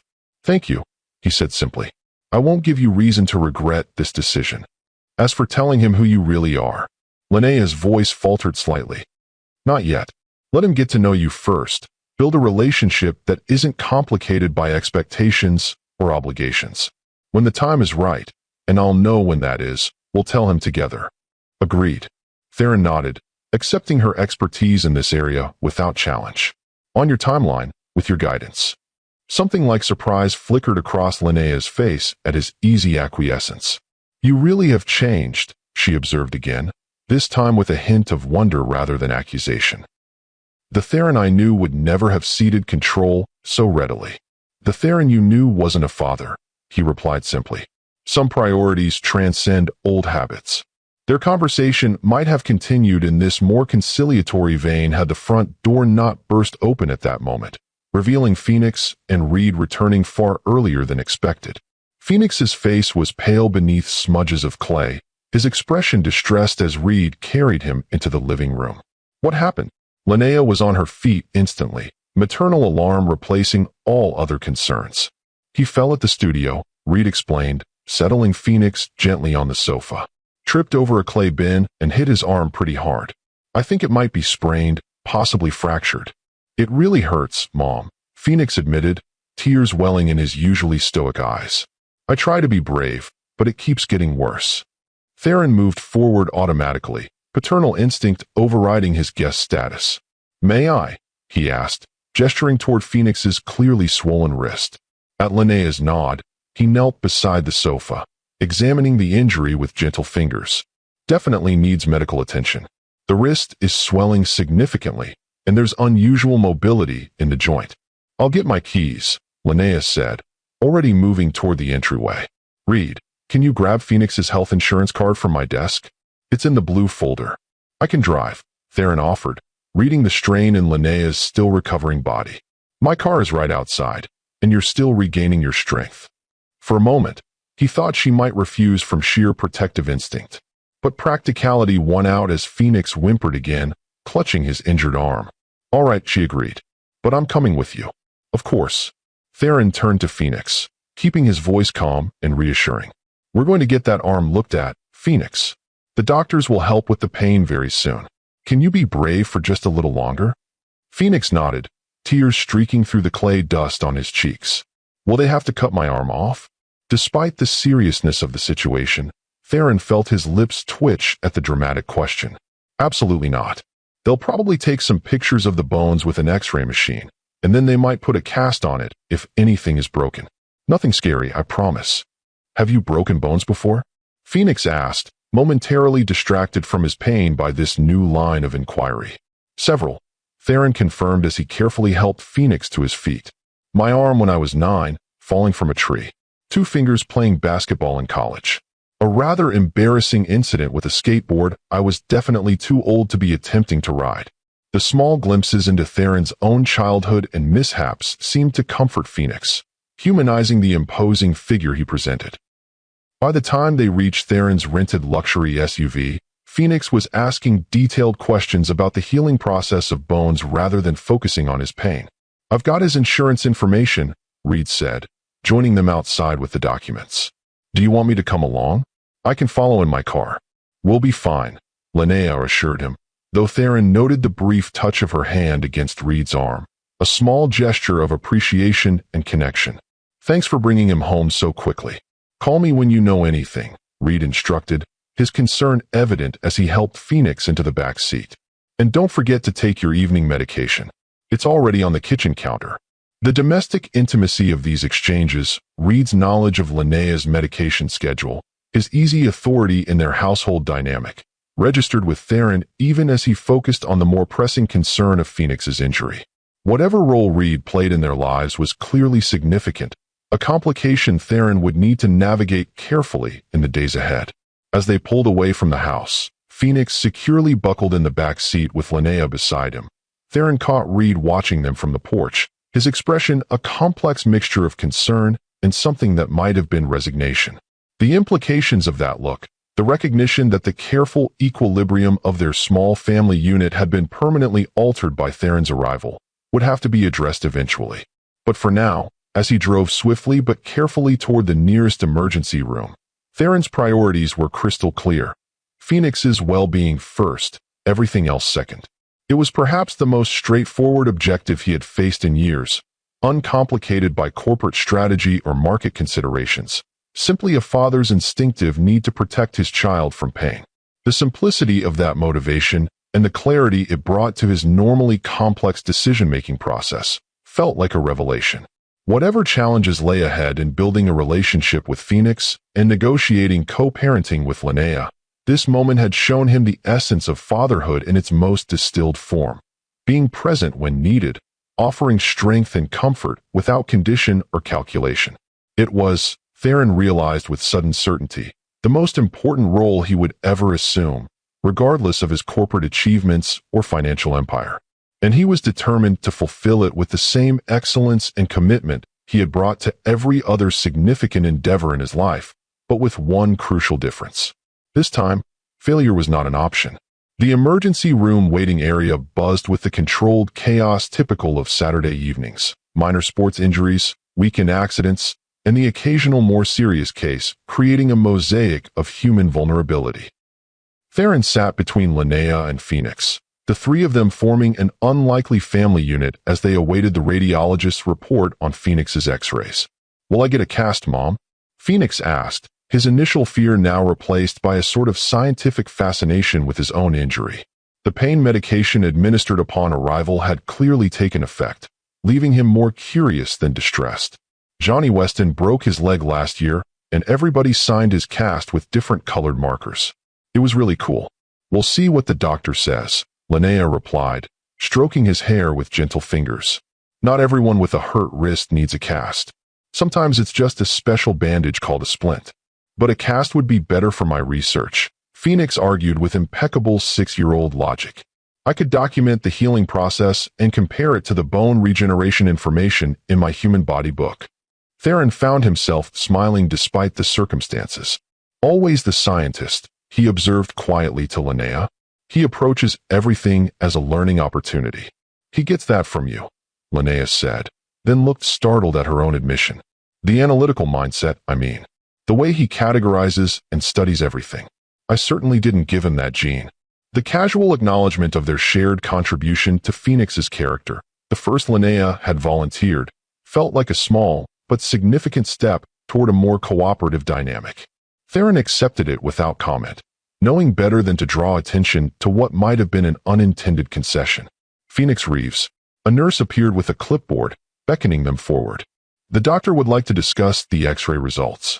They followed her to a small consultation room where Dr. Fraser, a young physician with kind eyes and an efficient manner, displayed Phoenix's X-rays on a light board. "Good news and slightly less good news," she announced, pointing to a visible line across one of the small bones in Phoenix's wrist. "This is what we call a greenstick fracture, a partial break common in children because their bones are still relatively flexible. The good news is that it's a clean break that should heal completely with proper immobilization." "And the less good news?" Linnea asked, her hand finding Phoenix's uninjured one. "The location means we do need a proper cast, not just a splint, and he'll need to wear it for about 6 weeks. Dr. Fraser turned to Phoenix with a smile. "Which means no swimming or pottery making for a while, young man. But you'll get to pick the color of your cast, and it won't interfere with most of your regular activities once you adjust to it." 6 weeks. Phoenix's face fell momentarily before brightening again. "That's perfect for a longitudinal study of bone healing. Can I get a clear cast so I can see what happens underneath?" Dr. Fraser laughed, clearly charmed by his enthusiasm. "I'm afraid clear isn't an option, but we do have white, which would let you draw on it and document your observations that way. White is acceptable for scientific purposes," Phoenix decided gravely. "When do I get it? Right now? Our orthopedic technician is waiting to fit you." Dr. Fraser turned to Linnea and Theron, her expression becoming more professional. "One parent can accompany him for the casting process. It takes about 20 minutes. "You should go," Linnea said to Theron, surprising both him and herself with the suggestion. "He'll want to explain all his scientific observations to someone, and you might actually understand what he's talking about better than I would." The offer, a small but meaningful extension of trust, clearly cost Linnea something, but her sincerity was evident. Theron accepted with a simple nod, not wanting to overemphasize the significance of the moment. "Ready for your cast, Phoenix?" he asked, offering his hand. "Ready," Phoenix confirmed, sliding off his chair with the resilience of childhood. "Mom, can Mr. Theron be the first one to sign my cast when it's done, since he drove us to the hospital and everything?" "Of course," Linnea agreed, settling back in her chair as they prepared to leave. "I'll wait right here." As Theron accompanied Phoenix down the corridor, the boy chattering excitedly about bone structure and healing processes, he glanced back to see Linnea watching them with an unreadable expression, not quite acceptance, not quite resignation, but perhaps the beginning of both. When they returned 30 minutes later, Phoenix proudly displaying his pristine white cast and recounting the casting process in minute detail, Linnea had completed the discharge paperwork and appeared more relaxed than Theron had seen her since his arrival in Portland. "The nurse gave me care instructions and a prescription for children's pain medication," she explained as they prepared to leave. "And apparently you've made quite an impression on the hospital staff. The billing department informed me that all charges have been taken care of by Mr. Blackwood's office." The slight edge in her tone suggested this unilateral decision might have overstepped, but Phoenix's presence prevented any direct confrontation on the matter. Theron simply nodded, acknowledging both the information and the implicit criticism. "Can Mr. Theron come home with us?" Phoenix asked as they reached the parking lot, his good hand still firmly clasped in Theron's. "He still hasn't signed my cast, and I want to show him how the rocks in my collection match the ones in the geology book he gave me." The request placed Linnea in an awkward position, her tentative steps toward accepting Theron's involvement colliding with her need to maintain boundaries. Theron prepared to diplomatically extract himself, not wanting to press his advantage, when Phoenix continued with the guileless persuasiveness of childhood. "And we could have pizza for dinner. Mom always says pizza is good medicine when you're not feeling well, and my arm still hurts a little. Please, Mom. Mr. Theron knows so much about rocks and bones and stuff." Linnea's resistance visibly crumbled in the face of Phoenix's enthusiasm. "If Mr. Theron doesn't have other plans, he's welcome to join us for pizza," she conceded. "But just for dinner. It's been a long day for everyone." "I'd be honored," Theron replied, keeping his tone casual despite the significance of the invitation. And I happen to be an expert in the medicinal properties of properly made pizza. Phoenix giggled at this claim, the sound lightening the mood as they returned to the car. The drive back to Laurel Lane passed more comfortably than their earlier journey, with Phoenix providing a running commentary on his newly acquired cast and the scientific observations he planned to record during the healing process.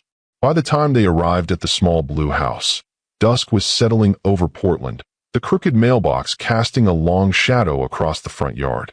Reed's car was gone from the driveway, Theron noted, though whether by chance or deliberate choice remained unclear. I've already texted Reed about Phoenix's arm, Linnea mentioned casually as they entered the house, as if reading Theron's thoughts. He had an evening class to teach at the Community Arts Center, but he'll stop by tomorrow to see how our patient is doing. The information was delivered without apology or explanation, a simple statement of their normal routine that Theron was now being permitted to glimpse. He accepted it with the same neutrality, recognizing that pushing for clarity on Reed's role would only undermine the fragile truce they seemed to be establishing. Mom, can I show Mr. Theron my geology book while you order the pizza? Phoenix was already tugging Theron toward the living room bookshelf, his injured arm momentarily forgotten in his excitement. Go ahead, Linnea agreed, moving toward the kitchen with a slightly weary step that reminded Theron of her own recent medical crisis. The usual toppings, Phoenix? And Mr. Theron, any preferences? The usual is fine, Theron replied, deliberate in his phrasing, not presuming to know their usual order, but accepting whatever it might be as suitable. And please, it's just Theron. Mr. Theron makes me feel like a character in a children's book. A ghost of a smile touched Linnea's lips. Theron, then, she agreed before disappearing into the kitchen. The next hour unfolded with surprising naturalness, Phoenix proudly displaying his extensive library of science books, Theron becoming the first to sign the pristine cast with a marker solemnly selected from Phoenix's art supplies, Linnea joining them with tea while they awaited the pizza delivery. The domestic scene felt both foreign and strangely familiar to Theron, as if he were experiencing an alternate version of a life he might have lived, had circumstances been different 7 years ago. When Phoenix finally succumbed to the day's excitement and medication, nodding off against Theron's arm mid-explanation of igneous rock formation, Linnea gently transferred him to his own bed, leaving Theron momentarily alone in the living room that bore so many signs of the life he had missed. Family photos on the mantel, Phoenix's artwork on the refrigerator, the comfortable clutter of shared existence everywhere he looked. He'll probably sleep through the night, Linnea said quietly as she returned. The doctor said the medication might make him drowsy, and the emotional excitement of the injury tends to wear children out. He handled it remarkably well, Theron observed. Most children would have been far more distressed by a broken bone. Phoenix has always been unusually stoic about physical discomfort. Linnea settled into an armchair across from him, her posture suggesting she was preparing for a more serious conversation now that their son was asleep. When he was 4, he developed pneumonia so gradually that I didn't realize how sick he was until he collapsed at preschool. He never complained, just kept getting quieter and more withdrawn until his body couldn't compensate anymore. The story, shared with the casual intimacy of one parent to another, struck Theron with its poignant reminder of all he had missed, not just the milestone moments like first steps and words, but the smaller, equally significant experiences that shaped a parent's understanding of their child. He's extraordinary, Theron said again, the inadequate words standing in for the complex emotions beneath them. And you've done an incredible job raising him, Linnea. I want you to know I recognize that, without qualification or reservation. Linnea studied him, wariness still present, but tempered now with something less defensive. Thank you, she said finally. That means something, coming from you. I meant what I said earlier, about being committed to Phoenix's well-being above all else. Theron leaned forward, his expression earnest. Whatever arrangement we come to, whatever legal framework eventually defines our co-parenting, I want you to know that I respect the foundation you've built with him. I'm not here to disrupt or undermine that. Yet disruption is inevitable, isn't it? Linnea's question held resignation rather than accusation. No matter how carefully we proceed, Phoenix's understanding of his family, his history, his very identity will change once he knows who you really are. Yes, Theron acknowledged. But change isn't necessarily harmful if managed with care and honesty. Children are remarkably adaptable, especially when the adults in their lives provide consistency and clear communication. That sounds like something from a parenting book, Linnea observed, though without rancor. Have you been studying up on child development in your spare time? I've been consulting with experts, yes. Theron saw no reason to deny his methodical approach. Child psychologists, family counselors, specialists in blended family dynamics. I want to understand best practices for this situation. A surprised laugh escaped Linnea. Of course you have. Theron Blackwood approaches parenthood the same way he approaches corporate acquisitions. Thorough research, expert consultation, strategic planning. Is that a criticism? Theron asked, genuinely uncertain. No, Linnea admitted after a moment's consideration. It's actually reassuring, in a way. You're taking this seriously, applying the same thoroughness that's made you successful in business to understanding how to be a father to Phoenix. I don't know any other way to approach something this important, Theron said simply. And I have 6 years of catching up to do. They sat in silence for a moment, the weight of those lost years hanging between them. Finally, Linnea spoke again, her voice softer than before. I did try to find you, after I discovered I was pregnant. I called your number for days before realizing it had been disconnected.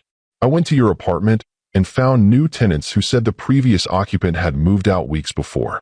I even tried contacting Obsidian through their general information line, but was told you weren't available and no messages could be forwarded. My mother's work, Theron said grimly. She's always been skilled at creating barriers when it suited her purposes. Do you really believe she knew I was pregnant? That she deliberately prevented me from telling you about your child? I can't prove it without confronting her directly, which I intend to do. But it aligns with her pattern of behavior throughout my life. Theron's jaw tightened momentarily. Vivian Blackwood has always believed she knows what's best for me, regardless of my own wishes or the harm her interference might cause. She never approved of me, Linnea recalled, an old pain surfacing briefly. Too bohemian, too unconventional, too focused on art rather than social advancement. I believe her exact words were that I lacked the appropriate pedigree for a Blackwood alliance. Her values, not mine, Theron stated firmly. Though I failed to make that distinction clear enough when it mattered. The implicit acknowledgement of his own role in their breakup hung in the air, neither fully addressed nor dismissed. After a moment, Linnea sighed, running a hand through her copper hair in that familiar gesture of mild frustration. It's late, and we're both exhausted. The conversation about what happened 7 years ago, about your mother's interference and your choices and everything that followed, needs to happen eventually. But not tonight. Agreed. Theron rose, recognizing the gentle dismissal for what it was. Thank you for allowing me to be here today, for Phoenix, and for you. It means more than I can adequately express. You were good with him, Linnea acknowledged, walking him to the door. Patient with his endless scientific explanations, engaged with his interests. He responds to that intellectual connection. It's not difficult to be engaged with him. He's genuinely fascinating. Theron paused at the threshold, framed in the doorway as he had been hours earlier, though the dynamic between them had shifted subtly during the intervening crisis. Would it be acceptable if I called tomorrow to check on him? Perhaps brought over some books on geology or bone structure to distract him from the discomfort? Linnea considered the request, then nodded slowly. That would be fine. He'll be excited to show you his research notes on the cast by then. Fair warning, they'll be extremely detailed and possibly incomprehensible to anyone without a degree in orthopedics. I look forward to it. Theron hesitated, then added, and I meant what I said about being here for the long term, Linnea. Not just visits and phone calls, but real presence in Phoenix's life, in whatever capacity you're comfortable with. I'm starting to believe you might actually mean that, Linnea admitted, her expression softening slightly. But belief takes time, especially when trust has been broken before. I understand. Theron accepted the boundary implicit in her words. Time is something I'm prepared to invest, however much is required. As he walked to his car under the gentle glow of the porch light, Theron felt a curious sense of accomplishment despite the day's challenges, or perhaps because of them. The crisis with Phoenix's injury had accelerated a connection that might otherwise have taken weeks or months to establish, creating a shared experience that had temporarily aligned his and Linnea's priorities in a way their careful negotiations had not. In the corporate world, Theron had learned that sometimes the most significant breakthroughs came not from meticulous planning, but from crisis management, the unexpected challenges that forced new perspectives and unconventional solutions. Perhaps the same principle applied to building family relationships, to healing the breach of trust between himself and Linnea, to establishing his place in Phoenix's life. Whatever the path forward, one thing had become abundantly clear today. Phoenix was worth any effort, any patience, any compromise required to be part of his life. And for the first time since discovering his existence, Theron allowed himself to believe that Linnea might eventually come to accept his presence not merely as an obligation or legal reality, but as a positive contribution to the family she had so carefully constructed without him. It was, he reflected as he drove away from the small blue house with its crooked mailbox, perhaps the most optimistic thought he had entertained in 7 years. 6 weeks later, Theron sat in the waiting room of Portland General Hospital's orthopedic clinic, Phoenix beside him animatedly explaining the detailed journal he had kept documenting the healing process of his fractured wrist. The pristine white cast was now covered with signatures, scientific diagrams, and careful notations of dates and observations, a physical record of both medical recovery and Theron's increasing presence in his son's life. And this is where I marked the itching phase, Phoenix explained, pointing to a particularly dense cluster of notes. Dr. Fraser said that's actually a good sign because it means the bone is healing and nerve function is normalizing. Did you know bones have their own blood supply system? It's called the periosteum, and it's what helps them heal after a break. I did not know that, Theron replied with genuine interest. Your research has been remarkably thorough. Perhaps you should consider becoming an orthopedic surgeon yourself someday. Phoenix considered this suggestion with his characteristic seriousness. Maybe, but I also want to be a geologist. And an astronaut, and maybe run a museum with interactive science exhibits for kids. He glanced up at Theron with sudden curiosity. Did you always know you wanted to make computer security stuff? Not always, Theron admitted, recognizing the opportunity for connection in the question. When I was about your age, I wanted to be an archaeologist. I was fascinated by ancient civilizations and hidden treasures. Like Indiana Jones? Phoenix's eyes widened with interest. Somewhat less dramatically, but yes. I spent an entire summer digging up my mother's garden looking for artifacts. The memory, long buried beneath adult concerns, surfaced with unexpected clarity. She was not particularly pleased when I excavated her prize rose bushes. Phoenix giggled at the image. Did you find anything cool? An old coin, some pottery shards that were probably just broken flower pots, and a rusty key that I was convinced unlocked a secret treasure chest. Theron smiled at the memory of his childish certainty. No treasure chest ever materialized, but the experience taught me to look beneath surfaces, to question what might be hidden from immediate view. Those skills served me well when I eventually turned to cybersecurity. That's really cool, Phoenix declared, clearly filing away this new information about the man he had come to know over the past 6 weeks. Mom says everything we learn is useful somehow, even if we don't know why right away. Your mother is very wise, Theron agreed, the phrase becoming familiar through repetition. In their gradually developing relationship, he had been careful to always reinforce Linnea's authority and wisdom, never undermining her parental position even as he established his own. Phoenix Reeves, a nurse appeared in the doorway, clipboard in hand. Dr. Fraser is ready to remove your cast. Phoenix practically bounced out of his seat with excitement. Finally, I get to see what my arm looks like underneath. Do you think the skin will be all weird and peely? Trevor at school said when they took his leg cast off, his skin looked like zombie skin. There will likely be some dead skin cells that need to be washed away, Theron confirmed, following Phoenix toward the examination room. But I suspect zombie comparisons are somewhat exaggerated. Man, Phoenix sighed with mock disappointment. I was hoping for something really gross to show the kids at school. The nurse laughed, clearly charmed by Phoenix's enthusiasm for the potentially disgusting aspects of medical care. You're still getting to see the cast cut off with a special saw, which is pretty cool.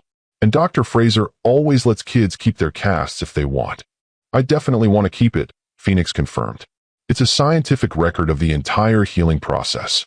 Plus, Mom says we can use it as a mold to make a plaster replica for my science shelf. As they settled into the examination room, the nurse paused in her preparation of the cast-removing tools. Will Phoenix's mother be joining us? We typically like to have the primary guardian present for procedures. Mom had to finish an important commission at her studio, Phoenix explained before Theron could respond. But it's okay because Theron is my dad, so he can sign forms and stuff. The casual statement, delivered with matter-of-fact certainty, froze both Theron and the nurse in momentary shock. Phoenix continued organizing his journal pages, apparently unaware of the bombshell he had just dropped. Phoenix, Theron said carefully, his heart pounding with a mixture of joy and concern. What did you just say?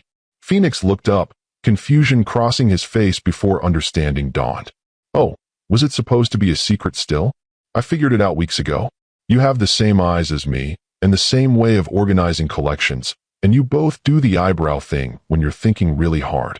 He demonstrated the expression with comical exaggeration. Plus, I heard Mom talking to Reed about telling him soon and Theron's rights as his father and stuff like that when they thought I was asleep. The nurse, displaying the professional discretion of someone who regularly encountered complicated family dynamics, busied herself with the cast-cutting equipment. I'll just step out for a moment to check on Dr. Fraser's schedule, she murmured, tactfully giving them privacy. Once alone, Theron knelt to Phoenix's level, choosing his words with care. You're right, Phoenix. I am your father. Your mother and I were planning to talk with you about this together, when we felt you were ready for the information. I know, Phoenix said, his expression serious beyond his years. That's why I didn't say anything before. I could tell it was complicated grown-up stuff because Mom gets that little wrinkle between her eyebrows whenever you're around, like she's trying to solve a really hard puzzle. Theron marveled at the perceptiveness of this child, his child, who had quietly observed and analyzed the adult dynamics around him with such clarity. Are you okay with this information? Do you have questions you'd like to ask me? Phoenix considered this thoughtfully. I have approximately 11 questions right now, but I think Mom should be there for most of them. Except this one. Are you going to stay in Portland now, or go back to New York? The directness of the question, and the vulnerability beneath it, struck Theron with physical force. I'm staying in Portland, he assured Phoenix. I've purchased a house here, and I'm establishing a regional office for my company. I'm not going anywhere, Phoenix. Good. Phoenix nodded, seemingly satisfied with this answer. Because I still have lots of rocks to show you, and we haven't finished the model of the solar system we started, and Mom says you're going to teach me chess when my cast comes off. The simple acceptance, the easy incorporation of Theron into his future plans, felt like a gift Theron had done nothing to deserve, yet everything to cherish. All of those things will happen, he promised. And many more if you want.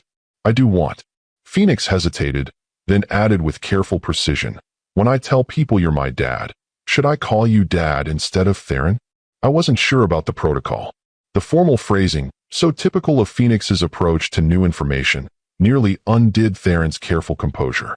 You can call me whatever feels comfortable to you, he managed. There's no rush to change what you call me if you're not ready. Phoenix nodded, filing away this information with characteristic thoroughness. I'll think about it and make a decision after adequate consideration of all factors. That seems very wise. Theron cleared his throat, emotion threatening to overwhelm his usual reserve. Phoenix, we should probably call your mother about this conversation. She'll want to know what you've discovered. She already knows I figured it out. Phoenix replied with the confidence of absolute certainty. Moms always know stuff like that. She's just waiting for me to say something. Before Theron could respond to this unexpectedly profound observation, Dr. Fraser entered with the nurse, bringing the private moment to a close. The next 20 minutes were consumed with the technical process of removing Phoenix's cast, his excited commentary on the state of his arm beneath, and the doctor's instructions for gradually returning to normal activities. Through it all, Theron maintained his outward calm, though internally he was processing the seismic shift that had just occurred in his relationship with Phoenix. The secret was out, not through careful planning or controlled disclosure, but through a child's natural observation and deductive reasoning. Whatever carefully scripted conversation he and Linnea had been planning was now rendered unnecessary, replaced by the reality of Phoenix's matter-of-fact acceptance. As they left the clinic, Phoenix proudly carrying his preserved cast like a scientific treasure, Theron sent a text message to Linnea. Need to talk when we return. Phoenix has made an important discovery on his own. Nothing to worry about, but requires discussion. Her response came almost immediately. I know. He told me this morning before we left. Was waiting for you to catch up. Dinner at 6. We'll talk then.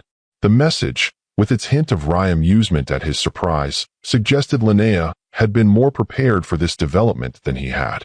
It also reflected the gradual evolution of their communication over the past 6 weeks, from terse necessity to something approaching the easy understanding they had once shared. Can we stop for ice cream on the way home? Phoenix asked as they reached the car. Successful medical procedures should be celebrated with ice cream. That's a scientific fact. Is it now? Theron helped Phoenix with his seatbelt, still marveling at the casual acceptance with which his son had incorporated this life-changing information. In which peer-reviewed journal published this particular scientific fact? The Journal of Phoenix Reeves, came the prompt reply, accompanied by a grin that displayed the gap where a front tooth had recently been lost. Another milestone Theron had been present to witness, another small treasure added to his growing collection of paternal memories. Well, I can hardly argue with such a prestigious publication, Theron conceded, returning the smile. Ice cream it is. As they drove toward Phoenix's favorite ice cream shop, Theron found himself contemplating the remarkable journey of the past 6 weeks, from stranger to friend to acknowledged father, from outsider to increasingly integrated presence in the small blue house with its crooked mailbox.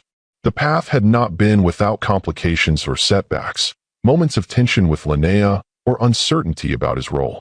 But with each careful step, each consistent demonstration of commitment, each small decision that prioritized Phoenix's well-being over his own convenience or comfort, Theron had gradually earned a place in their carefully constructed life. Not replacing what existed before, but adding to it, expanding the definition of family to include his presence without diminishing the foundation Linnea had built. And now, with Phoenix's casual acknowledgement of his paternity, a new phase was beginning, one that would require even more careful navigation, more transparent communication, more genuine cooperation between himself and Linnea. The legalities would need to be formalized, the practical arrangements of co-parenting defined more clearly, the boundaries between their separate lives and their shared responsibility for Phoenix established with greater precision. Yet beneath these pragmatic considerations lay something more fundamental, a shift in identity for all three of them. Phoenix was no longer simply Linnea's son, but also Theron's. Linnea no longer a single mother, but a co-parent. Theron no longer defined solely by his corporate achievements, but by this most basic and profound of human connections, father to a remarkable child. What kind of ice cream are you going to get? Phoenix asked, interrupting Theron's reflections with the immediate concerns of a 6-year-old. I haven't decided, Theron replied truthfully. What would you recommend? The salted caramel is really good, but sometimes trying new flavors leads to important discoveries. Phoenix delivered this wisdom with characteristic seriousness. That's how I found out I like lavender honey ice cream, even though it sounds weird. A compelling argument for culinary exploration, Theron agreed, filing away another small detail about his son's preferences and perspectives. Perhaps I'll try something new today. Good choice, Phoenix approved. Mom says life gets boring if you always pick the same flavor. As they pulled into the ice cream shop's parking lot, Theron's phone buzzed with another text from Linnea. Found this while cleaning studio. Thought you might want it. The accompanying photo showed a small clay handprint, Phoenix's, presumably from when he was much younger, preserved in fired ceramic with his name and age, 3 years, carefully inscribed beneath. The simple gesture, offering Theron a tangible connection to a moment in Phoenix's life he had missed, spoke volumes about how far they had come. From Linnea's initial protective resistance to this quiet acknowledgement of his place in their son's life represented a journey neither of them could have anticipated 6 weeks ago when a random phone call connected them after 7 years of separation. Theron's response was equally simple. Thank you. This means more than I can express. Ready for ice cream? Phoenix asked, already unbuckling his seatbelt with his newly liberated arm. Ready, Theron confirmed, tucking his phone away and focusing on the present moment, this ordinary, extraordinary slice of life with his son. Whatever challenges lay ahead in defining their new family structure, whatever complications might arise from their unusual circumstances, this simple reality remained. Phoenix existed. Phoenix knew him as his father, and Theron had been given the chance to be present for whatever came next. It was, he reflected as he followed his son toward the promise of ice cream and conversation. Far more than he deserved, but exactly what he needed. Not an empire of technology or wealth, but this most basic human connection, this chance to be known and to know, this opportunity to build something that would outlast any corporate achievement or financial success. A family, however unconventional. A future, however uncertain. A home, not in buildings or possessions, but in the place they created together.